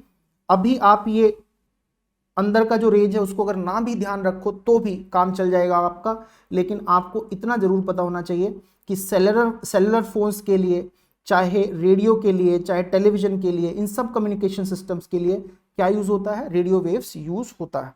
ठीक है, एफएम रेडियो के लिए फॉर दैट मैटर, इन सब के लिए रेडियो वेव यूज होता है। और रेडियो वेव्स की जो रफली रेंज है फ्रीक्वेंसी की वो ये होती है। ये बातें आपको जरूर पता होनी चाहिए। और अगर पूरे के पूरे इलेक्ट्रोमैग्नेटिक वेव्स के स्पेक्ट्रम में देखूं मैं, तो उसमें इनकी फ्रीक्वेंसी मिनिमम है, वेवलेंथ मैक्सिमम है, एनर्जी मिनिमम है। मैंने बताया था कि माइक्रोवेव्स और रेडियो वेव्स में थोड़ा सा ओवरलैप है। तो शॉर्ट वेवलेंथ वाली जो रेडियो वेव्स हैं उसमें और माइक्रोवेव्स में थोड़ा सा ओवरलैप है, यानी कि माइक्रोवेव्स मैक्सिमम एनर्जी वाली जो रेडियो वेव्स हैं उनके आसपास में आती हैं। अगेन सेम पॉइंट्स पे मैं फिर से फोकस करूंगा कि भाई इसका सोर्स क्या होगा, एप्लीकेशंस क्या होंगी, कैसे डिटेक्ट होगा, इन पॉइंट्स पे मैं फिर से फोकस करने वाला हूं। तो अगर देखा जाए तो बच्चों शॉर्ट वेवलेंथ रेडियो वेव्स ही हैं माइक्रोवेव्स, अगर देखा जाए एक तरीके से, है ना। रेडियो वेव्स का जो शॉर्ट वेवलेंथ वाला जो एंड होगा वही एक्चुअली क्या बना रहा है, माइक्रोवेव्स बना रहा है। They are generated by special vacuum tubes, है ना। ये नाम भी हल्के से ध्यान दे लेना, कई बार क्वेश्चंस में पूछ लिया जाता है। They are generated by special vacuum tubes, they are suitable for radar systems in the aircraft navigation. कभी भी आपसे पूछा जा सकता है कि एयरक्राफ्ट से रिलेटेड कम्युनिकेशन के लिए, रेडार्स के लिए कौन सी रेडियो वेव्स यूज होती हैं या कौन सी इलेक्ट्रोमैग्नेटिक वेव्स यूज होती हैं? माइक्रोवेव्स यूज होती हैं। आपने देखा होगा सड़क पे कई बार खड़े होते हैं, ट्रैफिक पुलिस के लोग खड़े हुए होते हैं और उनके पास में एक इंस्ट्रूमेंट होता है जिसको हम क्या बोलते हैं? Speed gun. इसको यूज करके वो क्या करते हैं? व्हीकल की जो स्पीड है उसको मेजर कर लेते हैं दूर से ही। तो स्पीड गन में क्या यूज हो रहा है? माइक्रोवेव यूज हो रहा है। रेडार सिस्टम में क्या यूज हो रहा है? माइक्रोवेव यूज हो रहा है। एयरक्राफ्ट के नेविगेशन में क्या यूज हो रहा है? माइक्रोवेव यूज हो रहा है। माइक्रोवेव अवंस घरों में होते हैं, उसमें क्या यूज हो रहा है? माइक्रोवेव यूज हो रहा है। ठीक है, इन सभी में माइक्रोवेव्स का एप्लीकेशन है। ठीक है, माइक्रोवेव अवन के बारे में मैं थोड़ा सा और बता रहा हूं बिकॉज इसके ऊपर और एडिशनल क्वेश्चन आपसे पूछा जाता है। बच्चों, माइक्रोवेव अवन के अंदर जो माइक्रोवेव्स यूज हो रही हैं वो वाटर की जो रेजोनेंस फ्रीक्वेंसी है उसके आसपास फ्रीक्वेंसी की माइक्रोवेव्स यूज करते हैं, ताकि क्या हो जाए? एयर मॉलिक्यूल्स का वाटर मॉलिक्यूल्स में क्या हो जाए? वाटर मॉलिक्यूल्स में और इन वेव्स में क्या हो जाए? रेजोनेंस की कंडीशन अचीव हो जाए। इससे क्या होगा सर? इससे क्या होगा कि वाटर मॉलिक्यूल्स जो है वो इन रेडियो वेव से या माइक्रोवेव से एनर्जी एब्जॉर्ब कर लेंगे और एनर्जी एब्जॉर्ब करके क्या हो जाएगा? वो बहुत हीटअप हो जाएंगे। Normal heating of food versus microwave oven में हीटिंग ऑफ फूड, दोनों में अंतर क्या है? नॉर्मल हीटिंग में आप क्या करते हो? कंटेनर को हीट करते हो, कंटेनर से बचे हुए फूड के जो मॉलिक्यूल्स हैं सब में हीट जाती। माइक्रोवेव ओवन में क्या होता है? कंटेनर हीट नहीं होता, वाटर मॉलिक्यूल्स को डायरेक्टली एनर्जी जाती है। कैसे जाती है एनर्जी? वाटर मॉलिक्यूल्स की जो रेजोनेंस की फ्रीक्वेंसी है उस फ्रीक्वेंसी के साथ माइक्रोवेव ओवन में जो माइक्रोवेव्स यूज हो रही है उनकी फ्रीक्वेंसी मैच कराएंगे ताकि वहां पे रेजोनेंस हो जाए और उस रेजोनेंस की वजह से क्या हो जाए? वाटर मॉलिक्यूल्स में एनर्जी का ट्रांसफर हो जाए, वाटर मॉलिक्यूल्स में एनर्जी का ट्रांसफर हो जाए। तो वाटर मॉलिक्यूल्स बच्चों हीटअप हो जाएंगे और उसकी वजह से फूड के जो मॉलिक्यूल्स हैं आसपास के वो हीटअप हो जाएंगे और इस तरीके से आपका जो फूड है वो हीटअप हो जाएगा। This is how it works. अगर बच्चों किसी खाने के अंदर वाटर बिल्कुल भी ना हो तो माइक्रोवेव ओवन में रखने से उसमें कोई हीटिंग नहीं होगी। Understand that. बिना वाटर के माइक्रोवेव ओवन में कोई हीटिंग नहीं होती है, ये बात याद रखें। एक और इंपॉर्टेंट बात, आपने ये सुना ही है, आप जानते हो प्रैक्टिकली आपके घर में माइक्रोवेव ओवन होंगे ही होंगे। मेटल के जो कंटेनर्स हैं उसके अंदर नहीं रखते, रादर पोर्सिलेन वेसल्स हम यहां पे यूज करते हैं। ठीक है, क्यों यूज करते हैं? बिकॉज इसके जो मॉलिक्यूल्स होंगे पोर्सिलेन के, वो मॉलिक्यूल्स काफी बड़े हैं, उनकी फ्रीक्वेंसी जो है इस रेजोनेंस फ्रीक्वेंसी से काफी अलग है, तो माइक्रोवेव्स इसको कुछ एनर्जी नहीं दे पाते।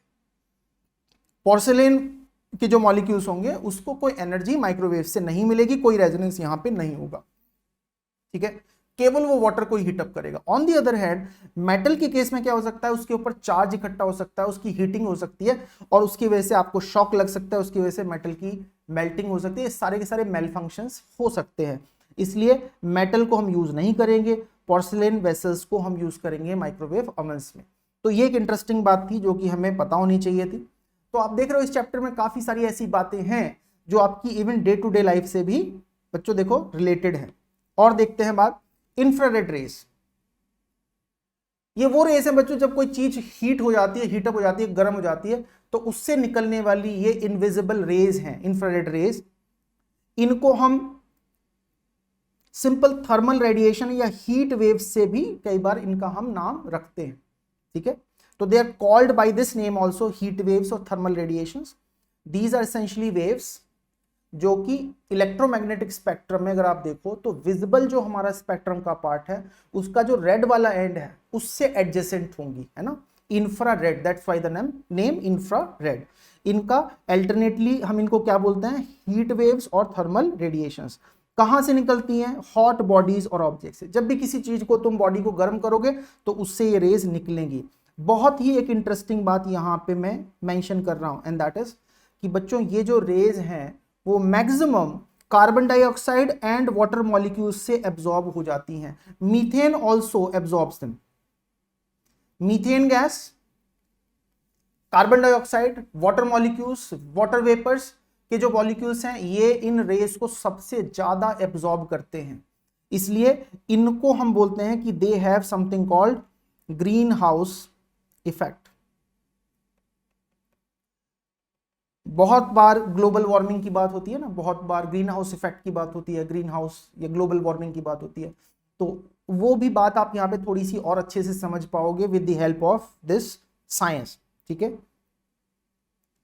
कि as far as infrared rays are concern, तो बच्चों इंफ्रारेड रेज का बहुत बढ़िया एब्जॉर्प्शन किससे होगा, वाटर मॉलिक्यूल्स, यानी कि एयर में फॉर एग्जांपल वाटर मॉलिक्यूल्स नहीं है तो वाटर वेपर के मॉलिक्यूल्स हैं, राइट, है ना, मतलब लिक्विड स्टेट में नहीं है वो, गैसियस स्टेट में, तो वाटर मॉलिक्यूल्स हो गया, या कार्बन डाइऑक्साइड हो गया, मीथेन गैस हो गया, अमोनिया गैस हो गया, ये जो सारी की सारी गैसेस हैं ये इंफ्रारेड रेज को बहुत अच्छे से अब्सॉर्ब कर लेती हैं, और उसका डायरेक्टली कंट्रीब्यूशन है हमारी अर्थ की ग्लोबल वार्मिंग में। कैसे है अभी मैं डिस्कस करूंगा, ठीक है। तो ये इनका सोर्स हो गया, कुछ इंपॉर्टेंट बातें हो गई, नाम हो गया इससे रिलेटेड। अब थोड़ा सा बात कर लेते हैं किसके बारे में, ग्रीन हाउस इफेक्ट के बारे में। देखो होता क्या है, ये मान लिया अर्थ का सरफेस है, ये हो गया हमारा अर्थ सरफेस, इस पे क्या आया, यहां पे सनलाइट आया। अब बच्चों सनलाइट में क्या होगा, इंफ्रारेड रेज भी होगा, विजिबल रेज भी होगा, इसमें तो यूवी रेज भी होगा, सब कुछ होगा। सन से जो अर्थ की तरफ सारी लाइट आ रही है उसमें सारे के सारे रेडिएशन है, इंफ्रारेड भी है, विजिबल भी है, यूवी भी है, सब कुछ है। उसमें से बहुत सारा हाई एनर्जी का जो रेडिएशन है वो ओजोन लेयर में अब्जॉर्ब हो जाता है। फॉर एग्जांपल यूवी रेडिएशन जो है काफी सारा ओजोन लेयर में अब्जॉर्ब हो जाता है, बहुत कम ही यूवी रेडिएशन अर्थ के सरफेस तक आता है। बट द पॉइंट इज कि यहां पे ये जो बच्चों एटमॉस्फेयर जो होगा, ये जो एटमॉस्फेयर है जिससे ये रेज पास होकर के आ रही हैं, एटमॉस्फेयर में जो विजिबल रीजन की जो रेज है या अल्ट्रावायलेट रीजन की जो रेज है, अगर मैं ओजोन लेयर को छोड़ दूं तो ओजोन लेयर में यूवी रेज का एब्जॉर्प्शन हो रहा है, उसके अलावा बचे हुए एटमॉस्फेयर में यूवी रेज का सिग्निफिकेंट अब्जॉर्प्शन नहीं होगा, विजिबल लाइट का भी अब्जॉर्प्शन नहीं होगा। ये सारी की सारी लाइट कहां पे पहुंच जाएगी, अर्थ के सरफेस पे पहुंच जाएगी, यहां पे पहुंच जाएगी। तो अर्थ के सरफेस पे इसका अब्जॉर्प्शन होगा, उससे क्या होगा, अर्थ का सरफेस हीटअप हो जाता है, उससे क्या होता है, उससे इंफ्रारेड रेज निकलती हैं। तो वापस से ये तो सनलाइट आया, वापस से जो अर्थ के सरफेस से रेज निकलेंगी वो कौन सी रेज होंगी, इंफ्रारेड रेज होंगी। ये इंफ्रारेड रेज है ना। जब सन से रेडिएशन आ रहा था तो उसमें सारे के सारे वेवलेंथ थे, छोटे वाले वेवलेंथ, बड़े वाले वेवलेंथ, सब कुछ था। ओजोन लेयर में कुछ अल्ट्रावायलेट रेज अब्सॉर्ब हो गया, बचा हुआ सारा का सारा कहां तक पहुंचा, सरफेस तक पहुंचा, वहां अब्सॉर्ब हुआ। विजिबल रीजन सरफेस तक पहुंचा, वहां अब्सॉर्ब हुआ। उससे क्या हुआ, अर्थ का सरफेस हीटअप हो गया, गर्म हो गया, ये वाला सरफेस गर्म होने से क्या हुआ, उससे क्या निकला, इंफ्रारेड रेडिएशन निकला, इंफ्रारेड रेडिएशन निकला। और बच्चों ये जो इंफ्रारेड रेडिएशन है वो अर्थ के एटमॉस्फेयर के अंदर जो CO2 होगी, जो H2O के मॉलिक्यूल्स होंगे, या जो मीथेन गैस होगी, या जो अमोनिया गैस होगी, इन गैसेस में एब्जॉर्ब हो जाएगा, और इसकी वजह से अर्थ हीटअप हो जाती है, अर्थ का एटमॉस्फेयर हीटअप हो जाता है। रिसेंट टाइम्स में हम बोलते हैं कि CO2 की जो मात्रा है, CO2 का जो कॉन्सेंट्रेशन है अर्थ के एटमॉस्फेयर में बहुत बढ़ गया है। उसकी वजह से क्या हो गया है, हीटिंग जो है एटमॉस्फेयर की वो फास्ट हो गई है, और इसी फिनोमेना को हम क्या बोलते हैं, ग्लोबल वार्मिंग। ठीक है, सो this is something interesting which you should know. तो आप देख पा रहे हो इस चैप्टर में काफी सारी ऐसी चीजें हैं जो कि आप डे टू डे लाइफ में अपनी जनरल नॉलेज में इजीली ऐड कर सकते हो, राइट। और एप्लीकेशंस के बारे में भी बात करते हैं। इंफ्रारेड लैंप्स यूज किए जाते हैं फिजिकल थेरेपी में। अगर कभी किसी को बोन्स से रिलेटेड कोई, या बेसिकली जॉइंट से रिलेटेड कभी कोई प्रॉब्लम हो जाए तो बहुत बार आप जाते हो फिजिकल थेरेपी के लिए, फिजियोथेरेपी के लिए, उसमें बच्चों इंफ्रारेड लैंप्स यूज किए जाते हैं। ये रेडिएशन यूज होता है और उससे आपको बेसिकली काफी फायदा होता है। इंफ्रारेड डिटेक्टर्स यूज होते हैं सैटेलाइट्स के अंदर, कैमराज यूज होते हैं, इंफ्रारेड कैमराज। जो नाइट विजन वाले कैमराज हैं वो एसेंशियली क्या हैं, इंफ्रारेड कैमराज हैं, इंफ्रारेड रेस को यूज करते हैं। रिमोट कंट्रोल जो आप यूज करते हो घर में, टीवी के लिए यूज करते हो, एसी के लिए यूज करते हो, most of these remote controls use infrared rays in themselves. तो एग्जाम में आप इस टाइप के क्वेश्चंस एक्सपेक्ट कर सकते हो, ठीक है, कि रेडार के सिस्टम में कौन सी EM वेव्स यूज होती हैं, रिमोट में कौन सी यूज होती हैं, ठीक है ना, या माइक्रोवेव में कौन सी यूज होती हैं, एंड सो ऑन। ठीक है, तो इस टाइप के क्वेश्चंस आप एक्सपेक्ट कर सकते हो एग्जाम में। Of course finally the visible range of the spectrum. पहली बात इस नाम पे हम ध्यान दें कि विजिबल रेंज का मतलब क्या है, visible for humans, visible for humans. Now for example snakes के लिए इंफ्रारेड रेज विजिबल है, कुछ इंसेक्ट्स जो हैं वो यूवी रेस को देख पाते हैं, तो उनके लिए विजिबल रीजन का मतलब अलग हो गया। हमारे लिए विजिबल रीजन का जो मतलब है वो है रफली 400 नैनोमीटर से लेकर के 700 नैनोमीटर तक। ये जो रीजन है इलेक्ट्रोमैग्नेटिक स्पेक्ट्रम का, उसको हम बोल देते हैं विजिबल रीजन, क्योंकि वो हमें ह्यूमंस को विजिबल है। ठीक है। अल्ट्रा वायलेट, जैसा कि मैंने कहा था कि विजिबल रीजन का जो वायलेट पार्ट है, उस पार्ट के एडजेसेंट जो इलेक्ट्रोमैग्नेटिक वेव्स का स्पेक्ट्रम का पार्ट है, उसको अपन क्या बोलते हैं, ultraviolet region of spectrum. उन रेस को हम क्या बोलते हैं, अल्ट्रा वायलेट रेस। रफली ये रेंज है वेवलेंथ की, याद होनी चाहिए आपको, है ना। कैसे प्रोड्यूस करते हैं, स्पेशल लैंप्स यूज किए जाते हैं। वेरी हॉट बॉडीज, अगर किसी बॉडी का टेम्परेचर बहुत ज्यादा है, for example stars, for example मॉल्टन metals, बहुत ज्यादा हाई टेम्परेचर पे, या फॉर दैट मैटर जब वेल्डिंग हो रही होती है, तो वेल्डिंग का जो आर्क होता है बच्चों, इन सब में, यानी कि वेरी हॉट बॉडी, उनसे यूवी रेडिएशन निकलता है। और generally UV radiation human beings के लिए, लिविंग ऑर्गेनिजम्स के लिए डेंजरस होता है, हमें उससे बचना चाहिए। ठीक है। सनबर्न या टैनिंग जो आपकी होती है वो यूवी रेडिएशन की वजह से होती है। बड़ी इंटरेस्टिंग एक फिनोमेना है कि अगर आप ऑर्डिनरी ग्लास से पास करने के बाद सनलाइट को अपने बॉडी पे गिरने देते हो, तो उसमें यूवी रेडिएशन नहीं होंगे। ऑर्डिनरी ग्लास की जो शीट होगी उसको एब्जॉर्ब कर लेती है, पास नहीं करने देती यूवी रेडिएशन को, तो उसकी वजह से आपको सनबर्न नहीं होगा। मतलब आप नॉर्मल ग्लास की एक शीट से सनरेज को निकाल दो, सनलाइट को निकाल दो, उसके बाद उसे अपनी बॉडी पे पड़ने दो, तो उसकी वजह से आपको क्या होगा, सनबर्न नहीं होगा, बिकॉज वहां पे एब्जॉर्प्शन हो गया। Sunburn is primarily because of UV rays, but ये बात हम याद रखें कि UV rays in general human body के लिए डेंजरस है। इनकी वजह से कई बार ज्यादा एक्सपोजर की वजह से कैंसर भी हो सकता है। ठीक है। End of course these rays are also used to kill germs and to purify water at times. These rays are also used in LASIK operations, you know, cataract का ऑपरेशन होता है, लेसिक ऑपरेशन, वहां पे आप UV rays use करते हो, जिसमें कि बहुत इंटेंस जो है बीम यूवी रेस की बनाई जाती है और उसके लिए यूज किया जाता है। तो इस टाइप के जो एग्जाम में टिपिकल क्वेश्चन इस टाइप का आपसे पूछा जा सकता है कि कौन सी इलेक्ट्रोमैग्नेटिक वेव्स हैं जो कि प्यूरिफिकेशन के लिए यूज की जाती है, जर्म्स को किल करने के लिए यूज की जाती हैं, या लेजिक ऑपरेशन में यूज की जाती हैं, या सनबर्न किस टाइप की इलेक्ट्रोमैग्नेटिक वेव्स की वजह से होता है। तो ये सारी चीजें आपको पता होनी चाहिए। ठीक है। यूवी रेस के बारे में एक और बात, ओजोन लेयर बच्चों इनको अब्सॉर्ब करती है और उसकी वजह से हम लोगों की, ह्यूमन बींग्स की जान बची हुई है, या बहुत सारी ऑर्गेनिजम्स जो हैं अर्थ के ऊपर उनकी जान बची हुई है। या ये कह दीजिए ओजोन लेयर के बिना लाइफ का इवोल्यूशन कुछ अलग टाइप का होता अर्थ के ऊपर, अगर ओजोन लेयर नहीं होती। तो यूवी रेस से प्रोटेक्शन हमारा कौन सा क्या करता है, ओजोन लेयर करता है अर्थ का। ठीक है। और ओजोन लेयर को CFC मॉलिक्यूल्स जो कि कई सारे इंडस्ट्रियल प्रोसेसेस में, एयर कंडीशनिंग के प्रोसेसेस में रिलीज होते हैं एटमॉस्फेयर में, उससे नुकसान होता है। गवर्नमेंट ने आज के टाइम में काफी सारे इंटर गवर्नमेंटल अरेंजमेंट्स है जिसके थ्रू CFC जो गैसेस हैं इनको कम करने के ऊपर काफी स्टेप्स उठाए हुए हैं, right. So we should know about this we should know all this about UV rays, कि ओजोन लेयर को डिस्टर्ब करना हमारे लिए एज ए स्पीसीज बहुत डेंजरस प्रोपोजिशन है। ठीक है। Lastly I am going to talk about X rays and gamma rays quickly and then I will conclude this lecture. बच्चों एक्स रेज का भी रेंज आपको पता होना चाहिए। एक्स रेज का तो पूरा एक डेडिकेटेड चैप्टर या टॉपिक है आपके पास में NCERT के अंदर, तो ये तो पक्के से आपको पता होना चाहिए। टिपिकली मेटल टारगेट को हाई एनर्जी के इलेक्ट्रॉन से बॉम्बार्ड करने से ये रेज जनरेट होती हैं।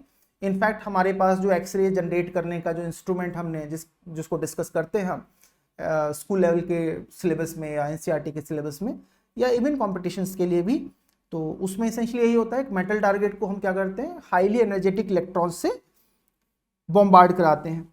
आज के टाइम में आप जानते हो एक्सरे का नाम ही हो गया है ना, जो ये जो इलेक्ट्रोमैग्नेटिक वेव्स है उनके नाम पे ही, ठीक है, मेडिसिन में टर्म यूज होता है एक्स रे, कि एक्स रे करा लो। वो एक्स रे करा लो basically means what, you basically want to use electromagnetic waves और X rays for imaging the issues inside the body, right. तो कहीं पे अगर आपके लेट्स से बोन्स के अंदर किसी टाइप का क्रैक है या कोई और प्रॉब्लम है, तो उस इमेजिंग टेक्नोलॉजी में हम एक्सरेज यूज करेंगे। Other than that cancer treatment में भी एक्सरेज का यूज होता है। एक्सरेज का एक्सपोजर बहुत ज़्यादा अच्छा नहीं है ह्यूमन बींग्स के लिए, बिकॉज बहुत ही हाईली एनर्जेटिक ये भी रेज होंगी। इनके अंदर भी एक फोटोन के अंदर अगर आप एनर्जी देखोगे एच न्यू या एच सी बाई लैम्डा, तो ये एनर्जी काफ़ी ज़्यादा होगी, तो ज़्यादा एक्सपोजर अच्छा नहीं है, ठीक है। And then ultimately there are gamma rays, these are the most energetic rays, these are the most energetic rays, EM rays, right. कहाँ से आती हैं ये?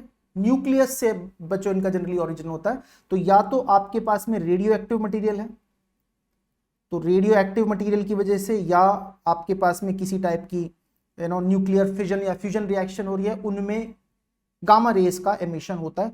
Extremely extremely highly energetic and very very dangerous for human beings और for that matter any living organism. इन rays के वजह से कैंसर हो सकता है, आपको रेडिएशन पॉइजनिंग हो सकती है, ये रेज से बिल्कुल दूर रहना है। रेडियो एक्टिव न्यूक्लियाई से एज आई सेड या न्यूक्लियर फिजन या फ्यूजन के प्रोसेस में ये रेज बाहर निकलती हैं, ठीक है। सभी के बारे में मैंने डिटेल में एक एक करके बातें की। अदर देन दैट मैं आपसे एक्सपेक्ट करूंगा कि एग्जाम में जाने के टाइम में आप ये जो टेबल है रफली स्पीकिंग, आपको ये जो रेंज है वेवलेंथ की बच्चों या फ्रीक्वेंसी की, वो याद होनी चाहिए।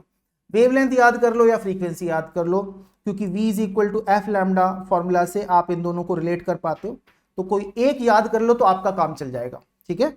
सो ये रफली रेंज आप याद कर लेना, टेबल याद कर लेना, बाकी चीजें मैंने आपको कवर कराई दी हैं, है ना। बाकी जो और डिस्कशन हुआ है यहाँ पे भी समराइज हो रखा है इस इमेज के अंदर। And I think this much is sufficient for you in this particular chapter. इतना काम अगर आपने कर लिया तो आई एम वेरी श्योर कि आप बोर्ड एग्जाम हो, चाहे नीट का एग्जाम हो, चाहे जेईई मेन का एग्जाम हो, उसमें ईएम वेव से जो भी क्वेश्चन आएगा आप डेफिनेटली उसको अटेम्प्ट कर पाओगे। Wish you all the best. Thank you very much.